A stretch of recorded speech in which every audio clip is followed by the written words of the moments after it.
बिस्मिल्लाहिर्रहमानिर्रहीम। आज हम नया नावल स्टार्ट करने लगे हैं, लेकिन इससे पहले मैं आपसे एक रिक्वेस्ट कर दूं, जो जिन्होंने मेरा चैनल अभी तक सब्सक्राइब नहीं किया वो लाजमी मेरे चैनल को सब्सक्राइब कर दीजिए और बेल आइकन को प्रेस करना ना भूलिएगा, ताकि मेरे आने वाले नए नावल की नोटिफिकेशन फ़ौरी आपको मिल सके। तो चलिए नावल स्टार्ट करते हैं। वो जो भी थी बहुत हसीन थी। बड़ी बड़ी आंखें, गुलाबी होंठ, गोल्डन सिल्की बाल, खड़ी नाक, गुलाबी गाल, ऊंचा लंबा कद, इस पर इसका शर्माया घबराया सा रूप। ऐसे लग रहा था इसे ज़बरदस्ती यहाँ लाया गया है। हैदर सिकंदर, लड़कियों का चार्म, ऊंचा लंबा कद, कुशादा पशानी, साफ रंगत,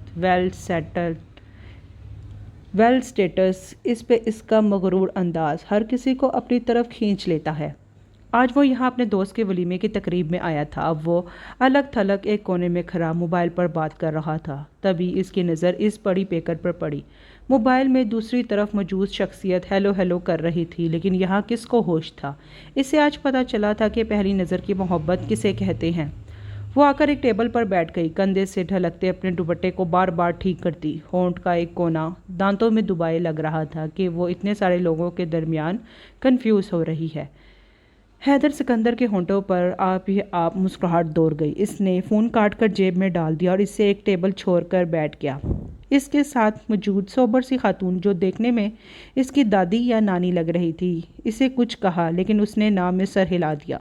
सिकंदर को अपने दोस्त ने स्टेज पर आने के लिए बोला। वो जब स्टेज से नीचे उतरा तो इसने इस टेबल की तरफ देखा, लेकिन वो इसे कहीं नज़र न आई।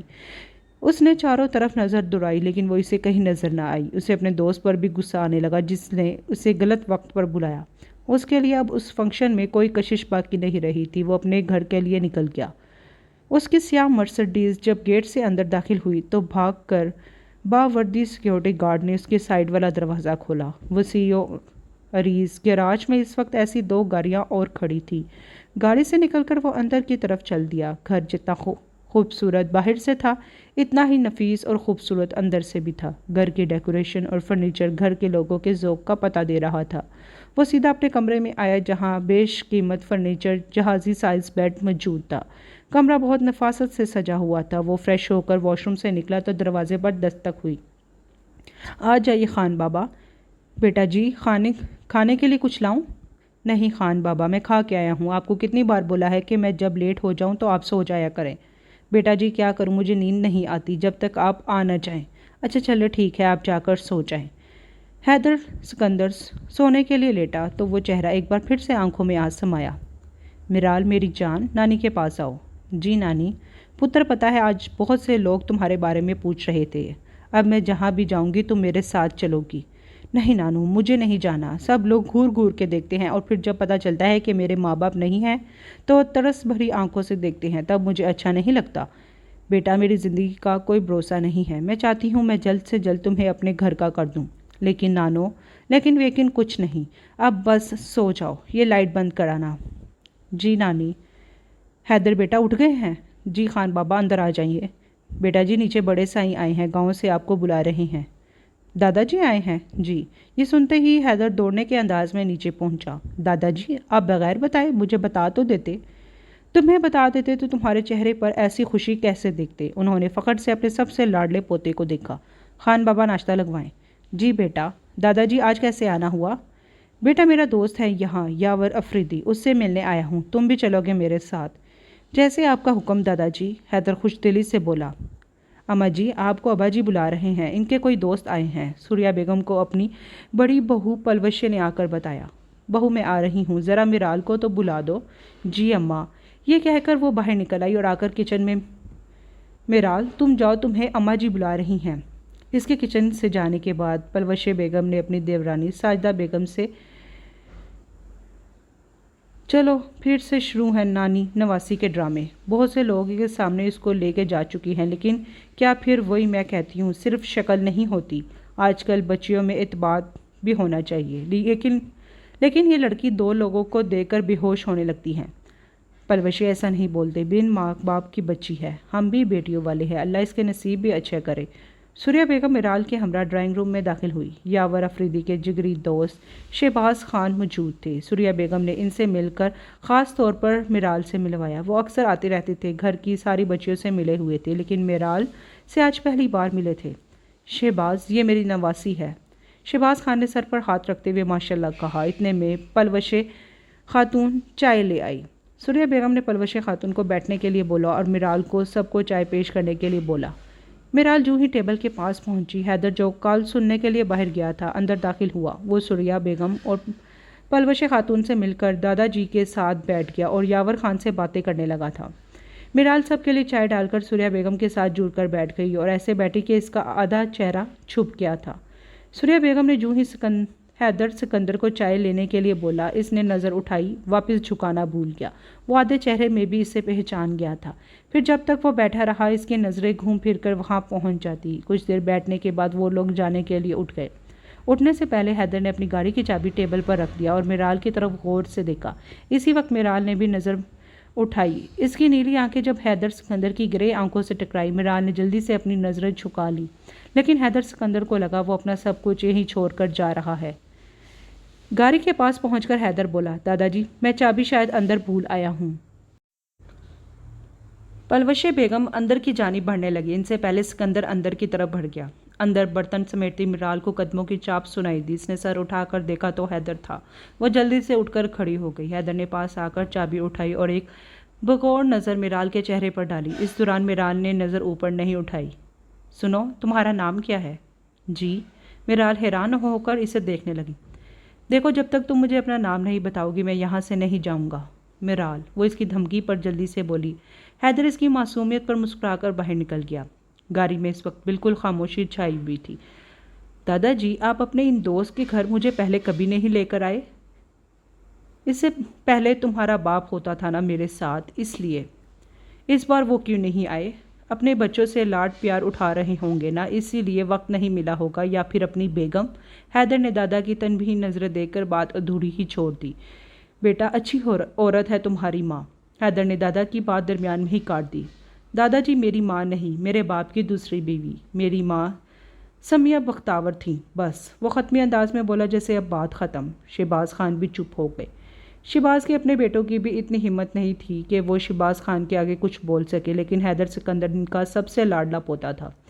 शहबाज खान के 3 बेटे सिकंदर शहबाज, वजाहत शहबाज और फारूक शहबाज थे। सिकंदर की पहली शादी शहबाज खान ने अपनी भतीजी समिया से की। वो उम्र में सिकंदर से बड़ी थी, इसलिए सिकंदर ने शहर में अपनी क्लास फेलो निदा से शादी कर ली। समिया सिकंदर की शादी का सुनकर बहुत दुखी हुई और फिर एक रात अपने 7 साल बेटे हैदर को छोड़कर इस दुनिया से चली गई। समिया की वफ़ात के बाद हैदर निदा को गांव में ले आए, लेकिन निदा हैदर के दिल में अपनी जगह नहीं बना सकी। शायद उन्होंने कोशिश भी नहीं की, क्योंकि तब तक वो खुद 2 बच्चों की माँ बन गई थी। सिकंदर को भी हैदर से कोई ख़ास दिलचस्पी नहीं थी। शायद ये भी एक वजह थी। सिकंदर के 2 बेटे और 1 बेटी हैं, हैदर, शयान और शानज़े। वजाहत की बीवी ताबिंदा थी, जो कि इनके अपने गाँव की ही थी और पढ़ी लिखी औरत थी। इनके 2 बेटे थे, उमर और अली। उमर MBA कर रहा था, जबकि अली CA कर रहा था। सबसे छोटे फारूक ने भी अपनी पसंद से शहर में शादी की और वो कराची में ही रहते थे। इनकी 2 बेटियां और 1 बेटा है। इनकी बीवी शाहाना को गांव पसंद नहीं। इनकी बड़ी बेटी जोया MSc कर रही है, छोटी शहवार FSC में है, जबकि बेटा वहाज अभी मैट्रिक में है। सिकंदर, मुझे फ़ारूक की तरफ छोड़ दो और घर से ड्राइवर को बोलना गाड़ी लेके आ जाए, मैं शाम तक निकल जाऊँगा। ओके। एक झटके से गाड़ी रुकी। दादाजी, हम पहुंच आए हैं, तुम अंदर नहीं आओगे? नहीं, मुझे कुछ काम है। हैदर ने शहबाज खान वाली साइड का दरवाज़ा आकर खोला और हाथ पकड़कर इन्हें नीचे उतारा। उन्होंने हैदर का माथा चूमा। हैदर की गाड़ी को देखकर गार्ड्स ने गेट वॉक किया, लेकिन हैदर गाड़ी अंदर नहीं लेकर गया। दादाजी को गेट से अंदर छोड़कर हैदर गाड़ी की तरफ बढ़ गया और जन से गाड़ी वहाँ से ले गया। टेरेस से देखती जोया ने एक सर्द आह भरी और नीचे दादाजी से मिलने चली आई। यावर अफरीदी और सूर्या बेगम के 2 बेटे और 1 बेटी थी। बड़ा बेटा वहाब था, इसकी बीवी इनकी अपनी भतीजी थी। इसके 2 बेटे और 2 बेटियां थीं। बड़ा बेटा अहमद बाप के साथ ही ऑफिस जाता था। दोनों भाइयों का मुश्तरका कपड़े का कारोबार था। छोटा बेटा आतिफ अभी MSc में था और बेटी सोहा FSC में थी। छोटा बेटा फुरकान था, इसकी बीवी रेहाना बहुत अच्छी मिजाज की थी। इनकी दो बेटियां थी, फ़ाइका और फ़ारिहा, और फिर थी मेराल, इनकी अकलौती बेटी। नजफ़ और हसन की औलाद जो कि एक एक्सीडेंट में फौत हो गए। तब मेराल 1 साल की थी। सूर्या बेगम ने इसे बहुत लाड प्यार से पाला, हर वक्त इसे अपने पास रखती, इसे बच्चों के साथ खेलने नहीं देती थी। इस वजह से इसकी शख्सियत में कुछ कमी रह गई थी। वो लोगों से मेलजोल में डरती थी, खुद एतमादी नहीं थी, हर बात के लिए नानी की तरफ देखना। इसी वजह से इसने तालीम भी अधूरी छोड़ दी। सबके कहने के बावजूद इसने FSC के बाद तालीम जारी रखने से इनकार कर दिया। हैदर अपने दोस्तों के साथ FC आया था। इसका मूड कुछ ठीक नहीं था, लेकिन अपने सामने वाले टेबल पर बैठे चेहरे को देखकर इसे लगा बाहर आ गई है। काले कपड़े जिन पर सिल्वर नगीनों का काम किया हुआ था, दुपट्टा सर पर जमाए, वो हैदर का चैन सुकून ले गई। यह हैदर की नज़रों का इर्तिकाज़ ही था जो मिराल अपने चारों तरफ देखने लगी। हैदर ने अपनी सीट छोड़ी और मिराल लोगों के टेबल का ऑर्डर लेने वाले वेटर के पास पहुंचा और इससे कुछ कहा और इसके हाथ में कुछ पैसे रखे। वेटर जब सर्व करने लगा तो इसके हाथ में मौजूद जूस का गिलास मिराल के कपड़ों पर गिर गया। मिराल के साथ अहमद, आतिर और फ़ाइका और फ़ारिया के साथ आई थी। फ़ाइका ने वेटर को खूब बातें सुनाई। मैडम सॉरी, वॉशरूम किधर है? मिराल ने पूछा। वेटर ने हाथ के इशारे से बताया। मिराल इससे मत चल पड़ी। मिराल जब हैदर के पास से गुजरी तो हैदर भी इसके पीछे चल पड़ा। वॉशरूम जब तक मिराल अपने कपड़े साफ करती रही तब तक हैदर पीछे दीवार के साथ टेक लगाए इसे देखता रहा। वो जूं ही पलटी हैदर के सीने से जा लगी, वो जल्दी से पीछे हो गई। हैदर ने इसके घबराए हुए चेहरे को बड़ी फुर्सत से देखा और फिर इसके हाथ में मौजूद इसका मोबाइल इसके हाथ से ले लिया। मोबाइल लॉक था। इसने मोबाइल इसके हाथ में दिया तो इसने जल्दी से लॉक खोल कर दे दिया। वो सोच रही थी कि कोई मोबाइल चोर है, इसलिए बिल्कुल खामोशी से खड़ी थी कि मोबाइल बेशक ले ले लेकिन इसे जाने दे। हैदर ने इसके मोबाइल में अपना नंबर सेव किया, फिर इसके सेल से अपने सेल में कॉल की, फिर इसे मोबाइल वापस कर दिया और इसे जाने का रास्ता दिया। वो जूं ही रास्ते से हटा, मिराल भागने के अंदाज में वहाँ से निकली। हैदर वही दीवार के साथ टेक लगाकर खड़ा हुआ और साथ में सिगरेट सुलगाया और धीमी सी मुस्कुराहट से अपने मोबाइल में मिराल का नंबर लाइफ के नाम से सेव किया। मिराल भागती हुई फ़ाइका के साथ वाली कुर्सी में आकर बैठ गई। इसके चेहरे पर हवाइयाँ उड़ी हुई थी। अहमद ने सबसे पहले इसे नोट किया। लड़की आराम से, क्या हुआ है? कुछ नहीं, मिराल ने खुद को कंपोज करते हुए कहा। चलो फिर खाना शुरू करो। जी। इसने जल्दी से खाना शुरू किया और इसी वक्त इसकी नज़र सामने टेबल पर पड़ी जहां हैदर आकर बैठ रहा था। मिराल इसे देखकर बहुत डर गई और फ़ाइका के पीछे छुपने की नाकाम कोशिश की। यार तू किधर चला गया था? कहीं नहीं, तुम लोग शुरू करो। खाना खाते हुए भी हैदर की नज़रें मिराल के चेहरे का तवाफ करती रहीं। फिर वो लोग खाना खाकर चले गए। हैदर के मोबाइल में तभी हैदर खान की कॉल आई। अस्सलाम वालेकुम दादा जान। वालेकुम अस्सलाम। कैसे हैं दादा जान? मैं ठीक हूँ, तुम कैसे हो? जी ठीक। अच्छा ऐसा करो, अभी तुम हवेली के लिए निकल आओ, तुम्हारी दादी को तुम्हारी याद आ रही है। लेकिन दादा जान, तुम आ रहे हो? हैदर, शहबाज खान ने दरमियान में ही इसकी बात काट दी। जी दादा जान। हैदर जानबूझ के देर से निकला और रात को 11 बजे हवेली पहुंचा। इसके हवेली में ख़ास बंदे सनोबर खान को इसके आने के वक्त के बारे में पता था। हैदर सीधा अपने कमरे में चला गया। हवेली वाले वक्त के पाबंद थे, सब लोग इस वक्त सो रहे थे। सुबह सब लोग नाश्ते पर मौजूद थे। शहर से फ़ारूक खान और इनकी फैमिली भी आई हुई थी। शहबाज खान और सईदा बेगम बहुत खुश थे। आज इनके सारे बच्चे मौजूद थे हैदर को छोड़कर। अस्सलाम वालेकुम की आवाज़ पर सब ने पीछे मुड़कर देखा। शहबाज खान और सईदा बेगम अपने लाडले पोते को देखकर खड़े हो गए और बहुत तपाक से मिले। दोनों चचाओं ने भी गर्मजोशी से इसे गले लगाया। सिकंदर साहब को इसने दूर से ही सलाम किया। शहबाज खान ने अपने साथ वाली कुर्सी पर इसे बिठाया। निदा बेगम के माथे की सलवटें कुछ ज़्यादा ही बढ़ गई थीं। यंग जनरेशन से इसकी कोई इतनी ज़्यादा दोस्ती नहीं थी। सबको बस गर्दन के इशारे से ही सलाम किया और अपने आगे रखे नाश्ते की तरफ मुतवजा हो गया। नाश्ते के बाद दादी ने इसे अपने कमरे में बुलाया। जी दादी जान बोलिए। सिकंदर, मुझे तुमसे बात करनी है। जी बोलिए। देखो हैदर, जोया का रिश्ता आया है। लड़का डॉक्टर है। फ़ारूक इसीलिए यहाँ आया है, लेकिन मैं और तुम्हारे दादा जान चाहते हैं कि हम तुम्हारे लिए फ़ारूक से जोया का हाथ मांग लें। फ़ारूक की भी यही ख्वाहिश है, इसलिए वो हवेली आया है। दादी जान, मैं इस हवेली की किसी लड़की से शादी नहीं करूँगा। दादी, मैंने इस ख़ानदान की किसी लड़की से शादी नहीं करनी। ये बात आप दादाजी को बता दें। वो ख़त्मी अंदाज में बोला। फिर कहाँ से करोगे? क्या अपने ननिहाल से करोगे? दादी, मेरे ननिहाल में है ही कौन सी लड़की? अगर होती तो वहाँ से ही करता। लेकिन हैदर, तुम्हारा बाप तुमसे और नाराज़ हो जाएगा। ओ मेरी दादी, वो पहले कौन सा खुश है मुझसे? पुत्र, मेरी बात मान ले, बहुत अच्छी लड़की है जोया। मैं जानता हूँ वो बहुत अच्छी लड़की है और इसे कोई बहुत अच्छा शख्स मिल जाएगा। वो अच्छा शख्स तुम क्यों नहीं हो सकते? क्योंकि क्या? बोलो ना, रुक क्यों गए? कोई वजह भी तो होनी चाहिए ना।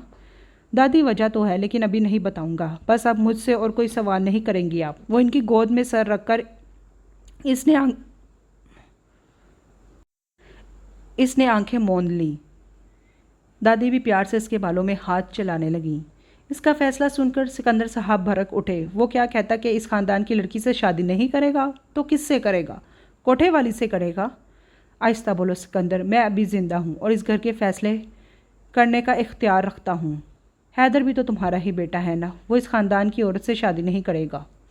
फारूक, तुम लड़के वालों को हाँ कह दो। जोया ने जब सिकंदर का फैसला सुना तो इसकी आंखें रो रो कर सुर्ख अंगारा हो गई। इसने जब से होश संभाला था इससे ही चाहा था। वो इससे बहुत बड़ा था, बहुत अकड़ू था, बचपन से ही अलग थलग रहता था, किसी से बात नहीं करता था। लेकिन तब भी जोया इसे घंटों बैठकर देखती थी जब वो पढ़ रहा होता था। फिर वो लोग शहर आ गए और इसने अपने बाबा से ही सुना कि वो मैट्रिक के बाद ही शहर आ गया है। और फिर वो कभी कभी दादा जान के कहने पर हमारे घर आता था और जोया छुप छुप कर इसे देखती थी। वो सबको अपना फैसला सुनाकर खुद वापस शहर चला गया था। रात को 10 बजे वो वापस कराची में अपने घर पहुंचा था। खान बाबा के बहुत कहने पर भी इसने खाना नहीं खाया। कमरे में आते ही वो सो गया। सुबह 10 बजे आंख खुली तो इसने सबसे पहले अपने नंबर से मिराल को गुड मॉर्निंग का मैसेज किया। फिर वो अपने कामों में मसरूफ़ हो गया। सुबह से दोपहर से शाम हो गई, लेकिन इसके मैसेज का रिप्लाई नहीं आया। पहली बार किसी लड़की ने हैदर सिकंदर को इग्नोर किया था। इसे बहुत गुस्सा आया। इसने शाम को इसे कॉल की। फ़ोन पर इसकी आवाज़ सुनते ही बोला, मैंने तुम्हें मैसेज किया है और तुम्हारा रिप्लाई क्यों नहीं आया? जी, आप हैं कौन? मेरा मैसेज देख लो। अब की बार वो नरम पड़ गया।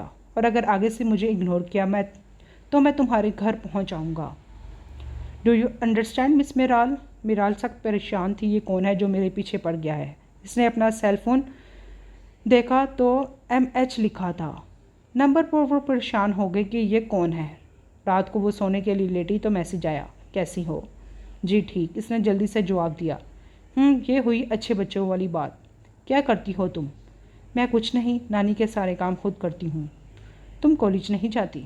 नहीं, मैंने तो पढ़ाई छोड़ दी। बातें करते हुए हैदर को पता ही नहीं चला रात के 12 बज गए। हैदर ने इसकी नींद के ख्याल से इसे सोने का बोला और ख़ुद सिगरेट सुलगाकर टेरेस पर टहलने लगा। इसने सोच लिया था कि वो जल्द से जल्द दादा जान से बात करेगा। मेरा आज अपने ददियाल में अपने ताया के बेटे की शादी पर आई थी। इन लोगों के हाथ दादी तो इसे अकेले आने नहीं दे रही थी, लेकिन इन लोगों के बहुत मजबूर करने पर उन्होंने इसे भेज दिया। हैदर अपने सबसे अच्छे दोस्त अमाद की शादी पर आया था। इसे शादी में तो कोई इंटरेस्ट नहीं था।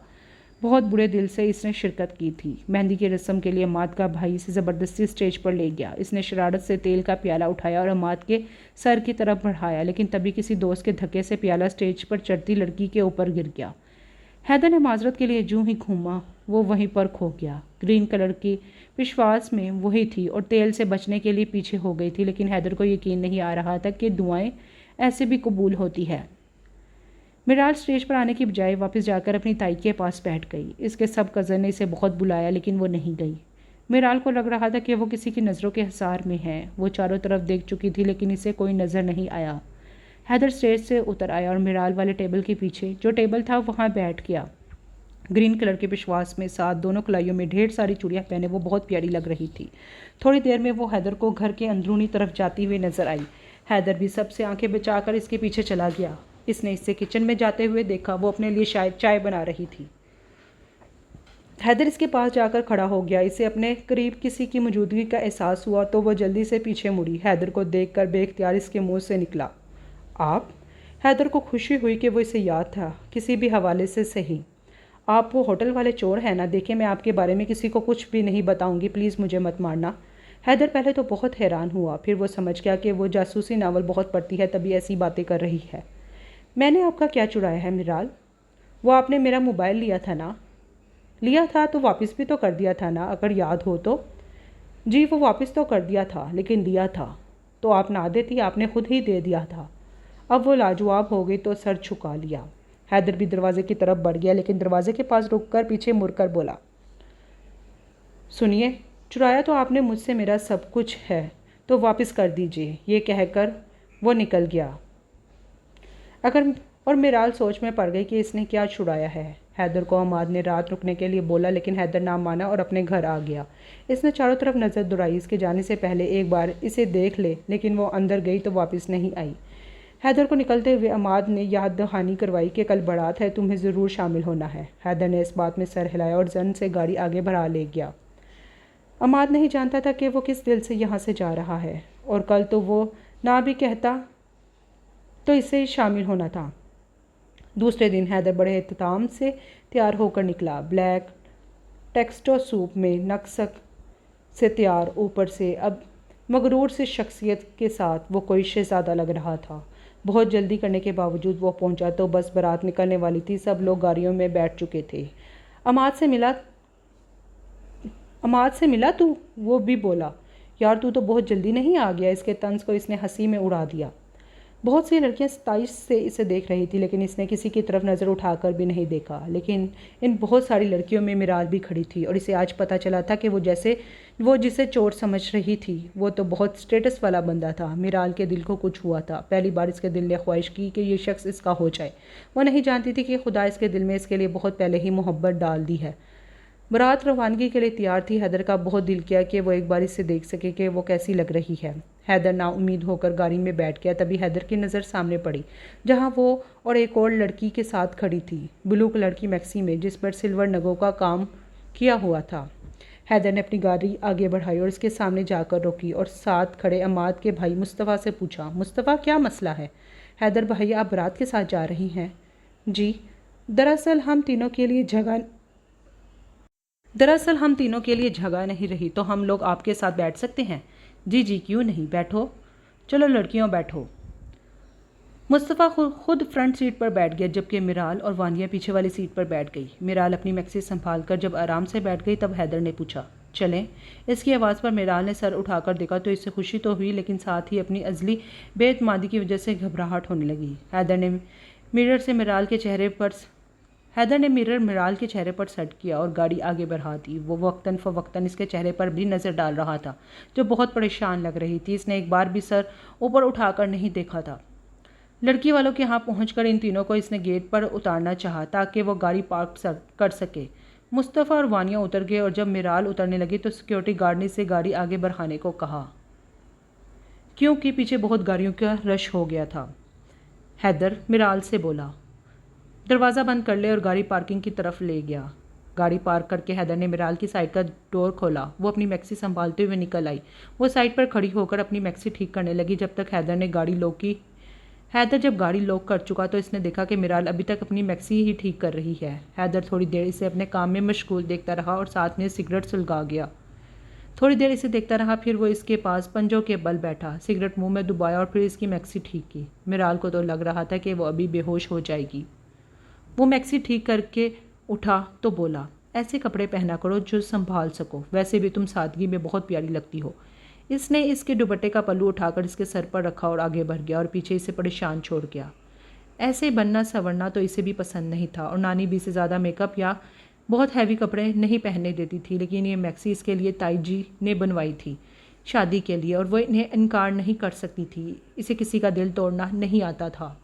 हैदर ने थोड़ा आगे जाकर देखा तो वो वैसे ही खड़ी थी, मुराकबे की हालत में खड़ी थी। वो वापस चलकर इसके पास आया और कहकर इसे ख्यालों से बाहर लाया। इसने गायब दिमागी से इसे देखा और धीरे से बोला, चलें? जी कहकर वो आगे चल पड़ी। मेन डोर तक पहुंचकर हैदर ने अपने और इसके दरमियान फासला बना लिया। जब वो हॉल के अंदर चले गए फिर वो अंदर गया। फिर पूरे फंक्शन में वो इसे नज़र नहीं आई। इसे भी कुछ काम था तो वो जल्दी घर आ गया। वैसे वलीमे पर वो शिरकत नहीं कर सका था। इसे शहबाज खान ने गांव बुला लिया था। मिराल वलीमे पर इसे ढूंढती रही कि वो कहीं नज़र आ जाए, लेकिन वो होता तो नज़र आता। शहबाज खान ने हैदर को बुलाया था क्योंकि हैदर के नाना के गांव के किसी आदमी ने शहबाज खान के गांव की 4 साल की बच्ची के साथ ज़्यादती की थी और बख्तावर खान इसे बचा रहे थे। शहबाज खान हैदर सिकंदर को लेकर हॉस्पिटल इस बच्ची के पास लेकर गए। हैदर की आंखों में खून उतर आया।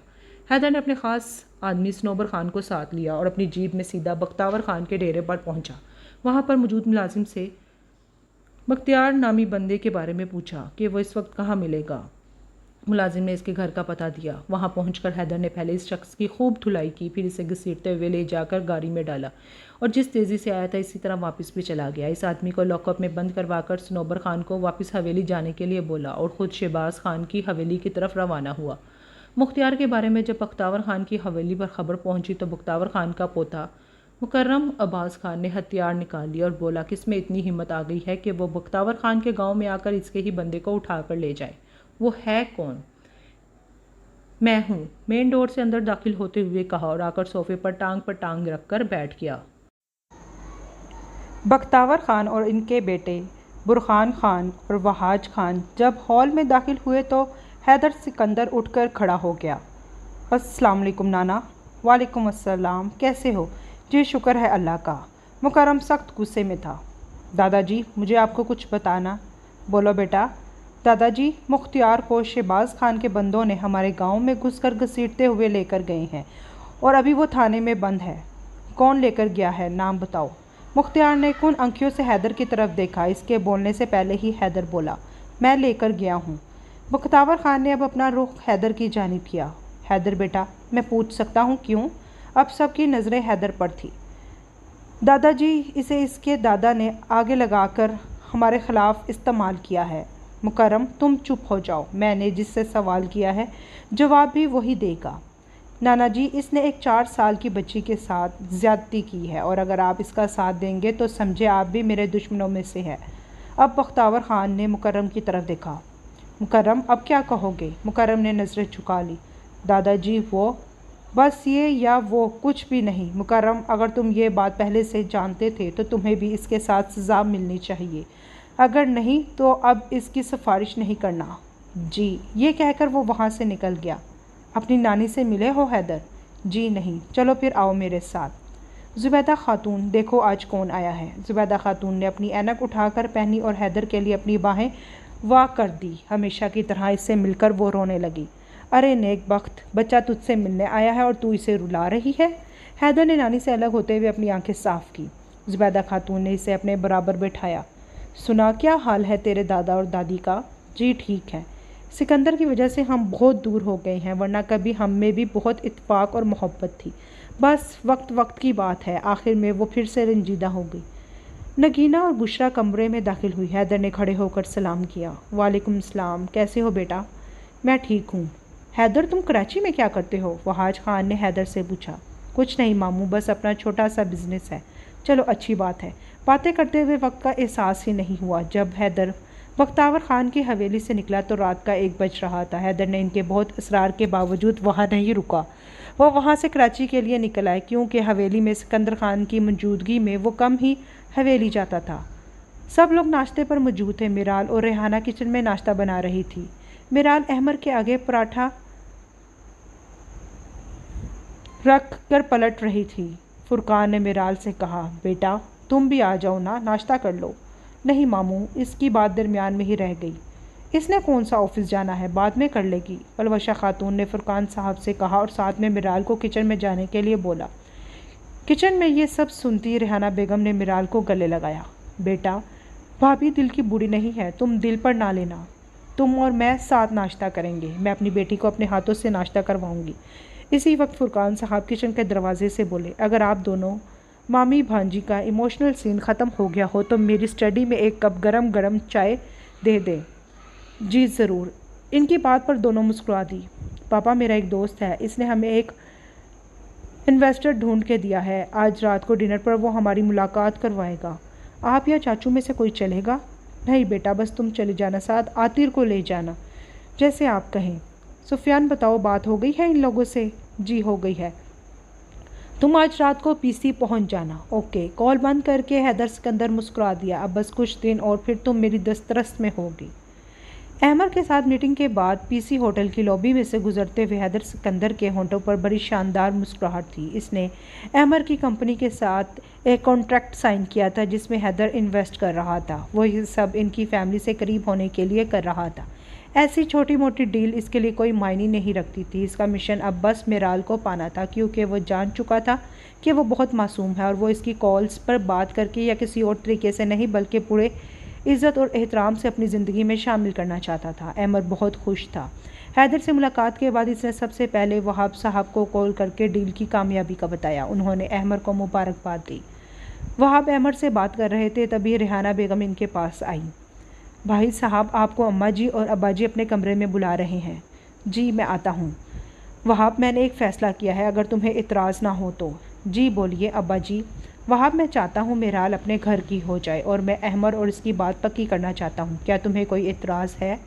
नहीं अब्बा जी, बिल्कुल भी नहीं। मेराल तो मुझे बहुत अजीज़ है, मेरी बहन की निशानी है। मैं तो हमेशा से ही ऐसा चाहता था। ठीक है, फिर तुम पलवशे और अहमद से बात कर लो। तुम्हें एतराज़ क्या है पलवशा? मैं अपनी भांजी हया से अहमद का रिश्ता करना चाहती हूँ। तुम आतिर का जहाँ दिल करे कर लेना। मैं अब्बा जी को ज़ुबान दे चुका हूँ और मुझे मेराल बहुत अजीज़ है। तभी दरवाजे पर दस्तक देकर मेराल अंदर आई। अंदर का माहौल देखकर इसे लगा कि वो गलत वक्त पर आ गई है। मुमानी, आपको मुमानी बुला रही है किचन में। मर गई है मुमानी, वो बड़बड़ाई। मेराल हैरान होकर इन्हें देखने लगी। अब क्या देख रही हो? जाओ, बीबी आ रही हूँ। बेटा अब जाओ अम्मा जी के पास। अब की बार वहाब साहब बोले। जी।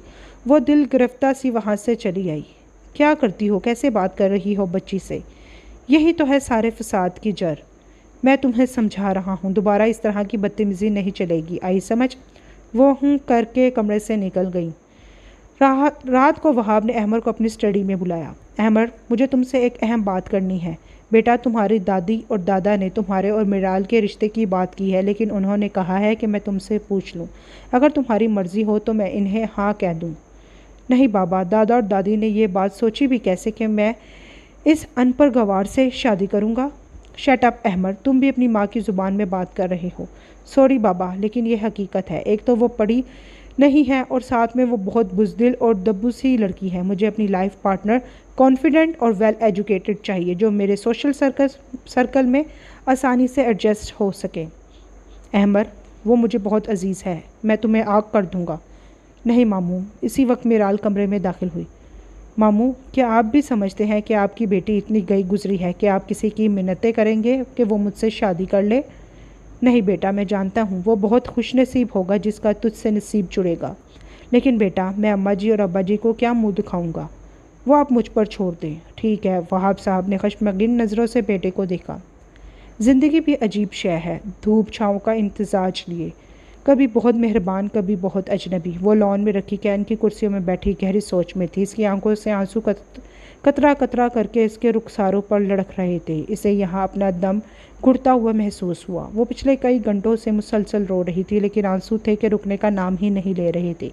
इसे आज पता चला था कि बेमौल होना किसे कहते हैं। जब से इसने वहाब मामू और अहमद की गुफ्तगू सुनी थी, वो ऐसे ही एहसास से गुजर रही थी और इसे समझ नहीं आ रहा था कि इसके साथ ऐसा क्यों हो रहा है।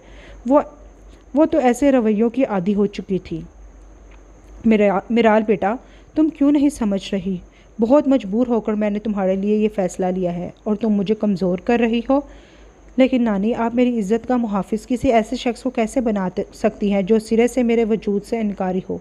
बस मैंने फ़ैसला कर लिया है तो बस कर लिया है। इसने घड़ी पर निगाह दुराई जो रात के 11:30 बजा रही थी। इसका इरादा वज़ू करके नमाज इशा अदा करने का था। वो वॉशरूम की जानिब भर गई। वज़ू करके वापस कमरे में आई तो मुलाज़िमा इसके लिए खाना लिए कमरे में मौजूद थी। वो समझ गई थी कि ये खाना यकीनन अम्मी ने भेजा था। वो जानती थी कि आज वो नीचे नहीं आएगी। इसने मुलाज़िमा को ट्रे साइड टेबल पर रखने का कहा और ख़ुद मसल्ला बिछाकर नमाज की नीयत बांध ली। नमाज अदा करके इसने दुआ के लिए हाथ उठाए, लेकिन समझ नहीं आया कि क्या मांगे। वो जाए नमाज फोल्ड करके उठ गई। आज पलवशा खातून अपने होनहार बेटे का रिश्ता लेकर जा रही थी, अपनी भतीजी हया के लिए, और अहमद भी बहुत खुश था। फल, मिठाइयाँ और पता नहीं क्या किया जा रहा था। पलवशा खातून केक हाथ में लिए बाहर जा रही थी, तभी मेराल ने पलवशा मुमानी के हाथ से केक लेना चाहा। दे मुमानी, मैं गाड़ी में रखवा देती हूँ। ले जाओ, लेकिन बहुत एहतियात से, नज़र ना लगा देना हमारी खुशी को। मिराल सपाट चेहरा लिए आगे बढ़ गई। चले अब्बा जी? जी चलो। वहाब किधर रह गया है? मैं यहाँ हूँ अब्बा जी। चलो फिर निकलते हैं। वहाब ने जाने से पहले अम्मा जी के आगे सर झुकाकर दुआएं ली। मेन डोर से बाहर निकलते हुए अंदर आती मिराल के सर पर बोसा देकर वहाब बाहर निकल गए। बाबा, आप जानते हैं हमारे नए पार्टनर दादाजी के दोस्त शहबाज खान के पोते हैं। हम कल इनके ऑफिस गए तो वहाँ पर इनकी तस्वीर देखी तो तारुफ हुआ। बाबा, मैं अपनी मंगनी के फंक्शन में हैदर सिकंदर को भी इनवाइट करना चाहता हूँ। ठीक है, कर लेना। मुझे बताना मुश्किल है कि मुझे तुमसे कितनी मोहब्बत है। तुम मेरी दानस्त में हो। अगर चाहूँ तो पा लूँ, मगर ना जाने क्यों मुझे ये प्यास अच्छी लगती है। वो एक झटके से बेड से उठा, हाथ में मौजूद सिगरेट को एक लंबा कश लेकर ख़त्म किया और खिड़की के पास आकर खड़ा हुआ और अपने मोबाइल में से मिराल की अमाद की मेहंदी की ली गई एक तस्वीर को देखने लगा। ग्रीन कलर के प्लाजो में अमाद के साथ स्टेज पर बैठी किसी बात पर खिलखिला कर हंस रही थी। वो ये तस्वीर दिन में कई मर्तबा देखता था। इसे समझ नहीं आती थी कि ये तस्वीर बहुत खूबसूरत है या इसे खूबसूरत लगती है। वो बहुत खुश था। कल अमाद की मंगनी थी और बहुत अरसे के बाद वो इसे रूबरू देखेगा। मंगनी का फंक्शन शहर के बहुत बड़े होटल में किया गया था। बहुत बड़ी तादाद में लोगों को मदऊ किया गया था। रंगो भू का एक सैलाब था जो उमड़ आया था। अहमर और हया को स्टेज पर लाया गया तो पूरे हाल ने तालियों से और हुटिंग करके इनका इस्तकबाल किया। Haider Sikandar black 3 piece suit में बहुत ही हैंडसम लग रहा था। इसके इस्तकबाल के लिए अहमर स्टेज से नीचे उतर आया। वह अहमर को साथ लिए सबसे मुतारिफ करवा रहा था। एसके इंडस्ट्रीज़ के ओनर की हैसियत से बिजनेस की दुनिया से ताल्लुक़ रखने वाले लोगों के लिए वो सोने की चिड़िया था। सब इससे हाथों हाथ ले रहे थे। अगर इस वक्त सिकंदर शहबाज खान इसको ऐसे देख लेते तो सदमे से बेहोश ही हो जाते। वो इसे बहुत ही निकम्मा इंसान समझते थे। हैदर और हमाद दोनों यावर अफरीदी और सुरिया बेगम से मिले। हैदर बहुत ताज़ीम से दोनों से मिला। वो जूस का ग्लास हाथ में लिए एक साइड पर जा रहा था, तभी इससे कोई आकर टकराया और हैदर के हाथ से जूस का गिलास गिरकर छनाक की आवाज़ से टूट गया। हैदर ने टकराने वाली शख्सियत को देखा तो इसका मूड खुशगवार हो गया, लेकिन मुकाबिल की हालत देखकर परेशान हो गया। फैंसी वाइट शलवार कमीज़ पर बड़ा सा रेड कलर का दुपट्टा रखा था, लेकिन चेहरे पर जर्दियाँ खुल गई थी। सब लोगों की नज़रें इन दोनों पर मतवज्जा हो चुकी थी। लोगों की नज़रों को महसूस करते हुए वो इससे दूर हुआ था। इसमें तो अब हिम्मत ही नहीं बची थी कि इससे नज़र मिला सके, इसलिए जल्दी से साइड से निकल गई और हैदर की नज़रों ने दूर तक इसका पीछा किया।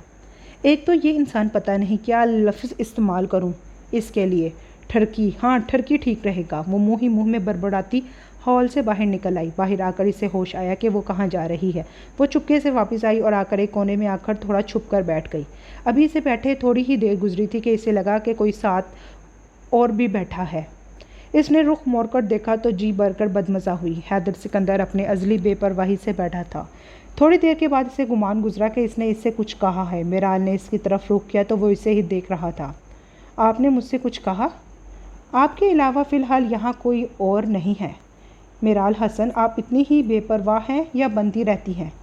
मिराल ने हैरान होकर इस शख्स को देखा और मुंह से फ़क्त इतना ही निकला, जी। ऐसी ही सादगी में रहा करो, ये मसनूई हुस्न तुम पर नहीं जचता। चलता हूँ, जल्द ही दोबारा मिलेंगे। वो इधर उधर देखने लगी कि कोई देख तो नहीं रहा, लेकिन सब लोग मसरूफ़ थे। रस्म हो रही थी। कहर है, मौत है, कज़ा है। इश्क सच तो यूँ है, बुरी बला है। इश्क असर गम, ज़रा बता देना। वो बहुत पूछते हैं, क्या है इश्क? आज वो जब से मिराल से मिलकर आया था, इसे एक पल भी सुकून नहीं आया था। इसे आज कुछ अजीब एहसास हुआ था कि इसकी ज़िंदगी में शायद कुछ मसाइल हैं। इसका दिल चाह रहा था कि वो इसे जल्द से जल्द अपने पास ले आए, लेकिन वो नहीं चाहता था कि वो इसके लिए और मसाइल पैदा करे। वह इस वक्त सीढ़ियों पर बैठी थी। हाथ में करीबी गमले से तोड़े गए पत्ते थे, जिनके मज़ीद हिस्से करने में मसरूफ़ थी।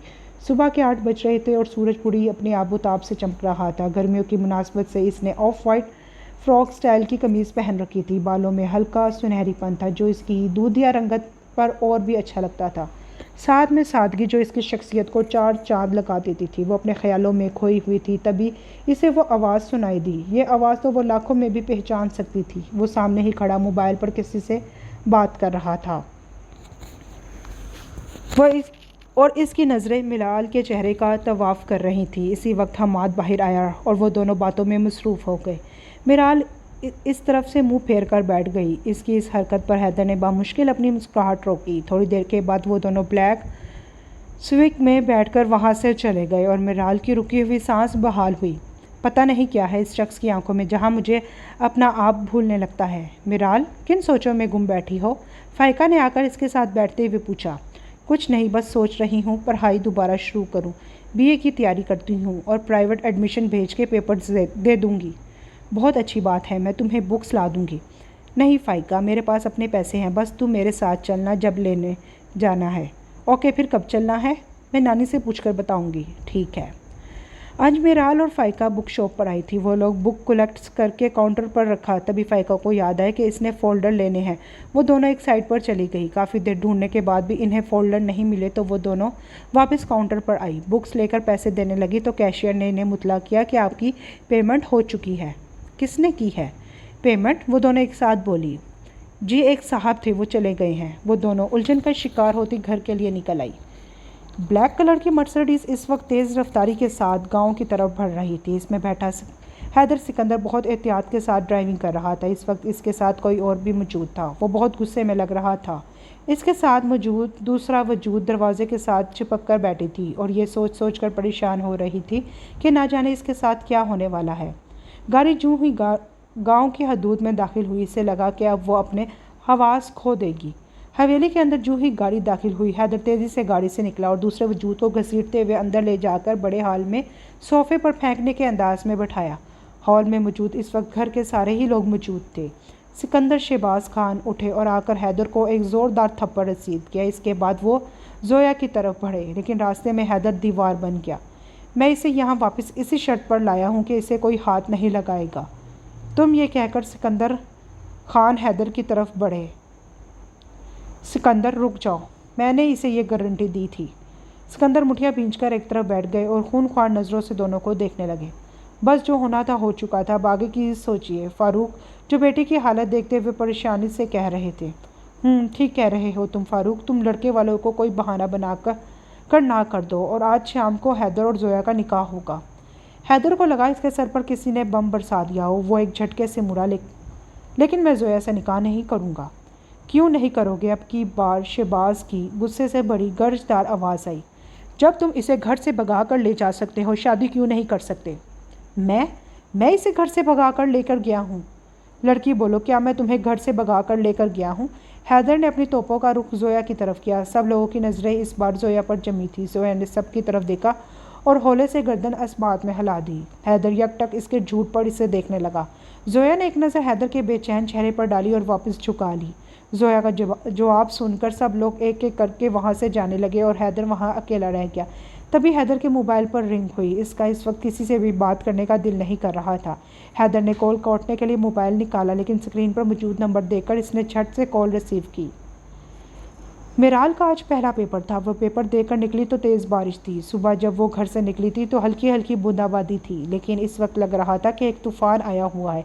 साथ में काली अंधेरी रात। काफ़ी देर वो इंतज़ार करती रही, फिर अल्लाह का नाम लेकर कांपते दिल के साथ निकल पड़ी थी। थोड़ा सा ही आगे चली थी कि इसके सारे कपड़े गीले हो गए थे। चादर भी गीली होकर जिस्म के साथ चिपक सी गई थी। अगले बस स्टॉप पर वो बैठ गई और गाड़ी का इंतज़ार करने लगी, लेकिन वो नहीं जानती थी कि पूरे शहर में एक सैलाब आ चुका है और आज इसका घर पहुंचना मुश्किल ही है। काफ़ी देर इंतज़ार के बाद इसने पास खड़े 2-3 लोगों से आगे बस ना आने की वजह पूछी।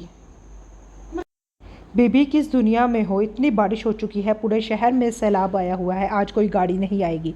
मिराल की तो जान पर बन गई। अगले 10 मिनट में मिराल ने अहमद, आतिर, वहाब मामू, फुरकान मामू सब के नंबर ट्राई कर चुकी थी, लेकिन किसी का नंबर नहीं मिल रहा था। वो रेहानसी हो गई और हिम्मत करके इसने कदम आगे बढ़ाए। थोड़ा सा अभी आगे गई थी कि वो अपने दोनों चप्पलों से भी महरूम हो गई। वो वापस पहले वाली जगह पर आ गई और बैठकर रोना शुरू कर दिया। आसपास खड़े लोग हैरानी से इसे देख रहे थे। मिराल ने अपने आंसू साफ करते हुए फिर से मोबाइल निकाला और बारी बारी सब के नंबर एक बार फिर से ट्राई किए, लेकिन किसी का भी नंबर नहीं मिल रहा था। अपने कॉन्टैक्ट चेक करते हुए एक नंबर पर वो रुक गए और फिर कुछ सोचकर नंबर डायल कर दिया।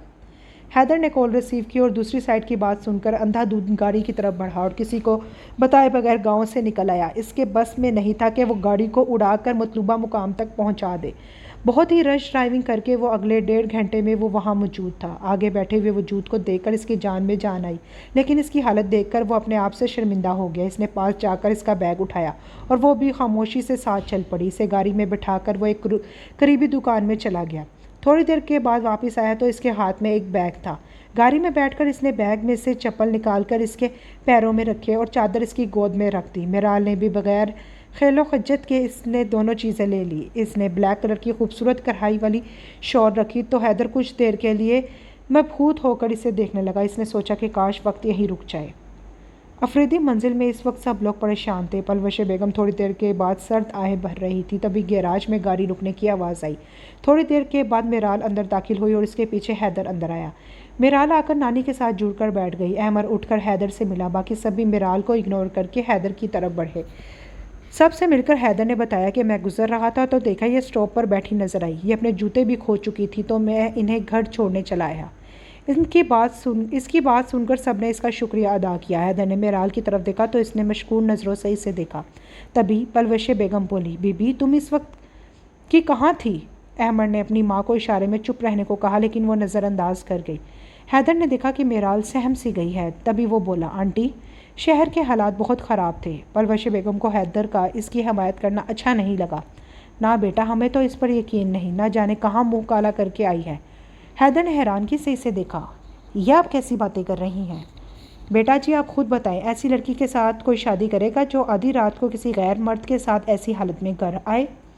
खैर किसी को छोड़े, क्या आप ऐसी लड़की के साथ शादी करेंगे? बस इसके बाद हैदर की बर्दाश्त ख़त्म हो गई। हैदर जाकर यावर ख़ान के कदमों में बैठ गया। अगर आप मुझे इस काबिल समझे तो मैं मिराल से अभी निकाह करना चाहता हूँ। मैं अभी और इसी वक्त मिराल से निकाह करना चाहता हूँ। पूरे कमरे में सब पर सकूत छा गया। सबकी नज़रें यावर अफरीदी पर ठहरी थी। मिराल मुंह खोले इस शख्स को देख रही थी जिसने 2-4 मुलाकातों में इतना बड़ा फैसला कर लिया था। इसमें किस चीज़ की कमी है जो वो मुझ जैसी अनपढ़ से शादी करना चाहता है? सुरिया बेगम, मिराल को यहाँ से ले जाओ। फ़ाइका और फारेहा मिराल को वहाँ से ले गई। हैदर यावर अफरीदी की बात सुनकर खड़ा हो गया और बाहर दरवाजे की तरफ कदम बढ़ा दिए। फुरकान, वहाब, निकाह का इंतज़ाम करो। हैदर झटके से मुड़ा। हैरत और खुशी के मिले जुले तासुरात के साथ यावर अफरीदी को देखने लगा। सब बहुत खुश थे लेकिन अहमर और परवशा बेगम को तो सदमे की वजह से आवाज़ ही नहीं निकल रही थी। यावर अफरीदी ने हैदर को गले लगाया। मुझे यकीन है तुम मेरी मिराल को बहुत खुश रखोगे। अहमर ने बज़ाहिर खुश दिली से हैदर को मुबारकबाद दी। बाकी सब भी बहुत खुशी से हैदर से मिले। मिराल गुमसुम से अपने कमरे में बैठी थी। इसका दिमाग इस वक्त किसी भी सोच से खाली था। थोड़ी देर में दरवाज़ा खुला और सुरिया बेगम और रेहाना बेगम कमरे में दाखिल हुई और मिराल को गले लगाकर प्यार किया। मेरी बेटी बहुत खुशकिस्मत है, अल्लाह तुम्हारे नसीब हमेशा ऐसे ही रखे। क्यों रेहाना बहू? अम्मा जी आप बिल्कुल ठीक कह रही हैं, मेरी बेटी है ही बहुत अच्छी। फ़ाइका, फारेहा बेटा बहन को तैयार करो। मिराल के जो वो रेड कलर की कमीज़ शलवार है ना वही पहनाओ और अच्छा सा मेकअप कर दो। मिराल हसन, आपका निकाह हैदर सिकंदर वल सिकंदर शहबाज बेवज़ 50 लाख सिक्का राजुल वक्त 50 लाख रुपए सिक्का राजुल वक्त मुकर्रर किया गया है। क्या आपको कबूल है? कबूल है, कबूल है, कबूल है। और इसके साथ ही कहीं आंसू पलकों की बार तोड़कर फिसल गए। फुरकान मामू ने शफकत से इसके सर पर हाथ रखा और बाहर की तरफ चल दिए। वो एक बार फिर इसी गाड़ी में बैठी थी लेकिन गाड़ी वाले के साथ वो एक मजबूत रिश्ते में बंध गई थी। घर में इस तरह से रुखसती पर इतराज़ किया गया था लेकिन यावर खान ने किसी की नहीं सुनी। वो नहीं चाहते थे कि मिराल फिर से इस घर में किसी की बुरी भली सुने। मिराल ने नाना और नानी सबसे मिलकर खूब रोई। नानी इसे आखिरी वक्त तक नसीहतें ही।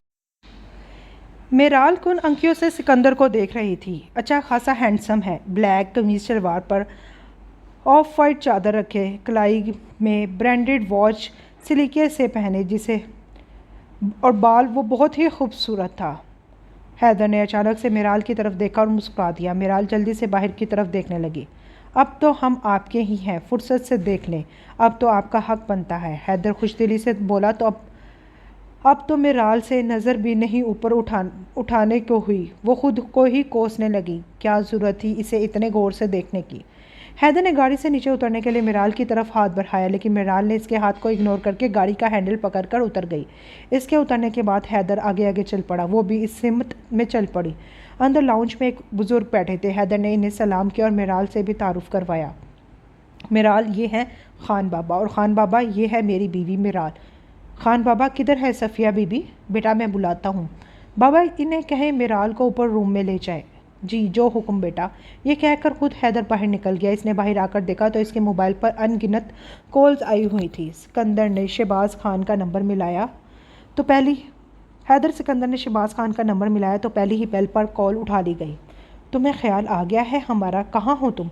दादाजी, मैंने जोया को नहीं भगाया, बल्कि मुझे तो अपने एक दोस्त ने बताया था कि वो फराज नाम के लड़के के साथ कोर्ट मैरिज करने वाली है। मैं तो इसे वहाँ से लेकर आया हूँ, लेकिन ज़िंदगी में मुझे पहली बार पता चला कि किसी के साथ नेकी नहीं करनी चाहिए। आप कल यहाँ आ जाएं, मैं आपको इस लड़के से भी मिला दूंगा और मेरे ख्याल में जोया जहाँ चाहती है आप इसकी वहीं शादी कर दें। मेरे बारे में इसने झूठ इसलिए बोला ताकि वो इस लड़के को बचा सके। आप इसे अकेले में पूछ लें, मैं पहले से ही जानता हूँ। बस हैदर, तुम ऐसा कुछ नहीं कर सकते, लेकिन मैंने सोच लिया है, इस तरह तुम्हारा घर भी बस जाएगा। दादाजी, मैंने आपको कुछ बताना है। बोलो बरखुरदार। दादाजी, मैंने शादी कर ली है। मिराल को सफ़िया भी कमरे में छोड़कर चली गई। तब से वो इस कमरे की खूबसूरती से इस कदर मुतासिर हुई कि अभी तक वो कमरे के बीचों बीच खड़ी चारों तरफ कमरे को देख रही थी। जो कमरा कम और एक बड़ा हॉल लग रहा था, जिसमें बेशुमार कीमती फर्नीचर रखा हुआ था। कमरे की एक एक चीज़ से इमारत टपक रही थी। जहाज़ी साइज बेड, जिसके दोनों साइड टेबल पर खूबसूरत लैंप, कमरे के दरमियान में छत से लटकता खूबसूरत फानूस, जो लाइट जलने से ऐसा महसूस होता था जैसे हीरे चमक रहे हों। दीवारों पर मौजूद बेशकीमत पेंटिंग्स, वो तो देखती ही रह गई। वो आहिस्ता से चलती हुई आई और आकर बेड के किनारे पर बैठ गई। काफ़ी देर इंतज़ार के बाद भी जब हैदर नहीं आया तो वो पाँव ऊपर करके तकिए के साथ टेक लगाकर बैठ गई और सारे दिन के बारे में सोचने लगी। आज का दिन इसके लिए बहुत मुश्किल, लेकिन आज की शाम के बाद पता नहीं आगे मेरे लिए आसानी है या मेरी मुश्किलात बढ़ने वाली हैं। यही कुछ सोचते हुए इसे पता ही नहीं चला कि कब इसकी आंख लग गई। हैदर ने शहबाज खान से तवील गुफ्तगू के बाद कॉल कट की। तभी इसका चौकीदार मुनव्वर इसकी तरफ बढ़ा। साहब, बाहर गांव से सनोबर आया है, वो आपसे मिलना चाहता है, भेजो इसे अंदर। अस्सलाम वालेकुम साहब। वालेकुम सलाम। सनोबर, इस वक्त कैसे आना हुआ? साहब जी, बस खबर ऐसी है जो आपको लाजमी बताना थी। बोलो, क्या बात है? साहब, आपके नाना के गांव के साथ वाले गांव देवी के चौधरी दिलावर की और आपके दादा की काफ़ी सालों से अनबन चल रही है, लेकिन इस साल फसल के लिए पानी के सिलसिले में कुछ ज़्यादा ही मसला है। इसलिए मुझे गांव के एक आदमी ने बताया कि इसने कुछ आदमी शहर भेजे हैं जिनका मकसद आप पर हमला करना है, ताकि बड़े साहब को उधर लगाकर गाँव की फसल ख़राब कर सके। मैं इसलिए फ़ौरन से पहले आपके पास पहुँचा कि आपको बता दूँ, ताकि आप कोई अपनी हिफाजत का इंतज़ाम कर सकें। शुक्रिया सुनबर, मैं देख लूँगा, तुम अब आराम करो। जी साहब। हैदर ने कुछ सोचकर अपने दोस्त एसपी हमजा मलिक को कॉल की। ज़रूरी हदायत के बाद इसने कॉल काट दी। इसे बातों में मिराल की तो याद ही नहीं रही। वो जल्दी से अपने कमरे की तरफ बढ़ा। कमरे में पहुंचकर इसने देखा तो वो नीम दराज सो रही थी। हैदर के होंठों पर मुस्कुराहट दौड़ गई। वो वॉशरूम में घुस गया, शावर लेकर वापस आया। आकर मिराल के ऊपर कंबल डाला और वो खुद भी वहीं सो गया। मिराल की आंख किसी खटके से खुली। इसने मुंदी मुंदी आंखें खोल की तो देखा हैदर नक सक से तैयार शीशे के आगे खड़ा बाल बना रहा था। मिराल को देखकर इसकी तरफ एक नरम सी मुस्कुराहट उछाली। मिराल ने चेहरा फेर लिया और अपने हुलियों को देखकर शर्मिंदा हो गई। वो फैंसी सुर्ख कलर के कपड़ों में ही सो रही थी। इसने बेड से उतरकर चारों तरफ नज़र दौड़ाई। इसे याद आया कि इसका बैग तो गाड़ी में ही है। तुम्हारे कपड़े मैंने अलमारी में लगवा दिए हैं, हैदर ने इसकी परेशानी हाँफते हुए इससे बताया। वो खामोशी से उठी और कपड़े निकालकर वॉशरूम में चली गई। वो बाहर आई तो वो अपने कोई कागज़ ढूंढ रहा था। एक नज़र मिराल को देखकर वापस अपने काम में मसरूफ़ हो गया। मिराल ड्रेसिंग के आगे बैठकर बाल बनाने लगी। इसने सर से दुपट्टा उतारकर गले में डाला और कंघी करने लगी। हैदर ने मिराल के बाल देखे और देखता ही रह गया। इसके बाल बहुत लंबे थे। काफ़ी देर से बालों के साथ उलझते देखता रहा, फिर उठकर आया। आकर मिराल के आगे से परफ्यूम उठाया। इस दौरान हैदर का कंधा मिराल के कंधे से टकराया। मिराल के हाथ वहीं रुक गए। इसकी नज़रें छुप गई। हैदर ने जी भरकर इसे शीशे में देखा और मुस्कुराकर कमरे से निकल गया। इसके जाने पर मिराल ने शुक्र अदा किया। इसके सामने बैठे होने की वजह से इससे कोई काम ही नहीं हो रहा था। थोड़ी देर के बाद दस्तक देकर सफ़िया भी अंदर दाखिल हुई। बेटा दे ब्रश, मैं आपकी कंघी कर देती हूँ। मिराल ने खामोशी के साथ कंघा इन्हें दे दिया। पहली बार मिराल के चेहरे पर मुस्कुराहट दौड़ गई। मतलब इसे पता चल गया था कि मैं कंघी नहीं कर सकती। सफ़िया भी ने इसकी चुटिया की और मिराल को शीशे में देखने के बाद बोला मिराल को शीशे में देखने के लिए बोला, ठीक है बेटा। जी ठीक है, आप आ जाइए, मैं नाश्ता लगाती हूँ आपके लिए। मिराल ने इस बात में सर हिलाया। सफ़िया भी मुस्कुरा दी। बहुत खूबसूरत और मासूम है। अल्लाह पाक आपको हमेशा खुश रखे, आमीन। सफ़िया भी, दुनिया के सभी लोग खूबसूरत होते हैं, बदसूरती तो हमारे रवैये और सोच में होती है। इसने सर ऊपर उठाकर देखा तो सफ़िया भी तो कहीं नहीं थी, लेकिन दरवाजे पर हैदर ज़रूर खड़ा था।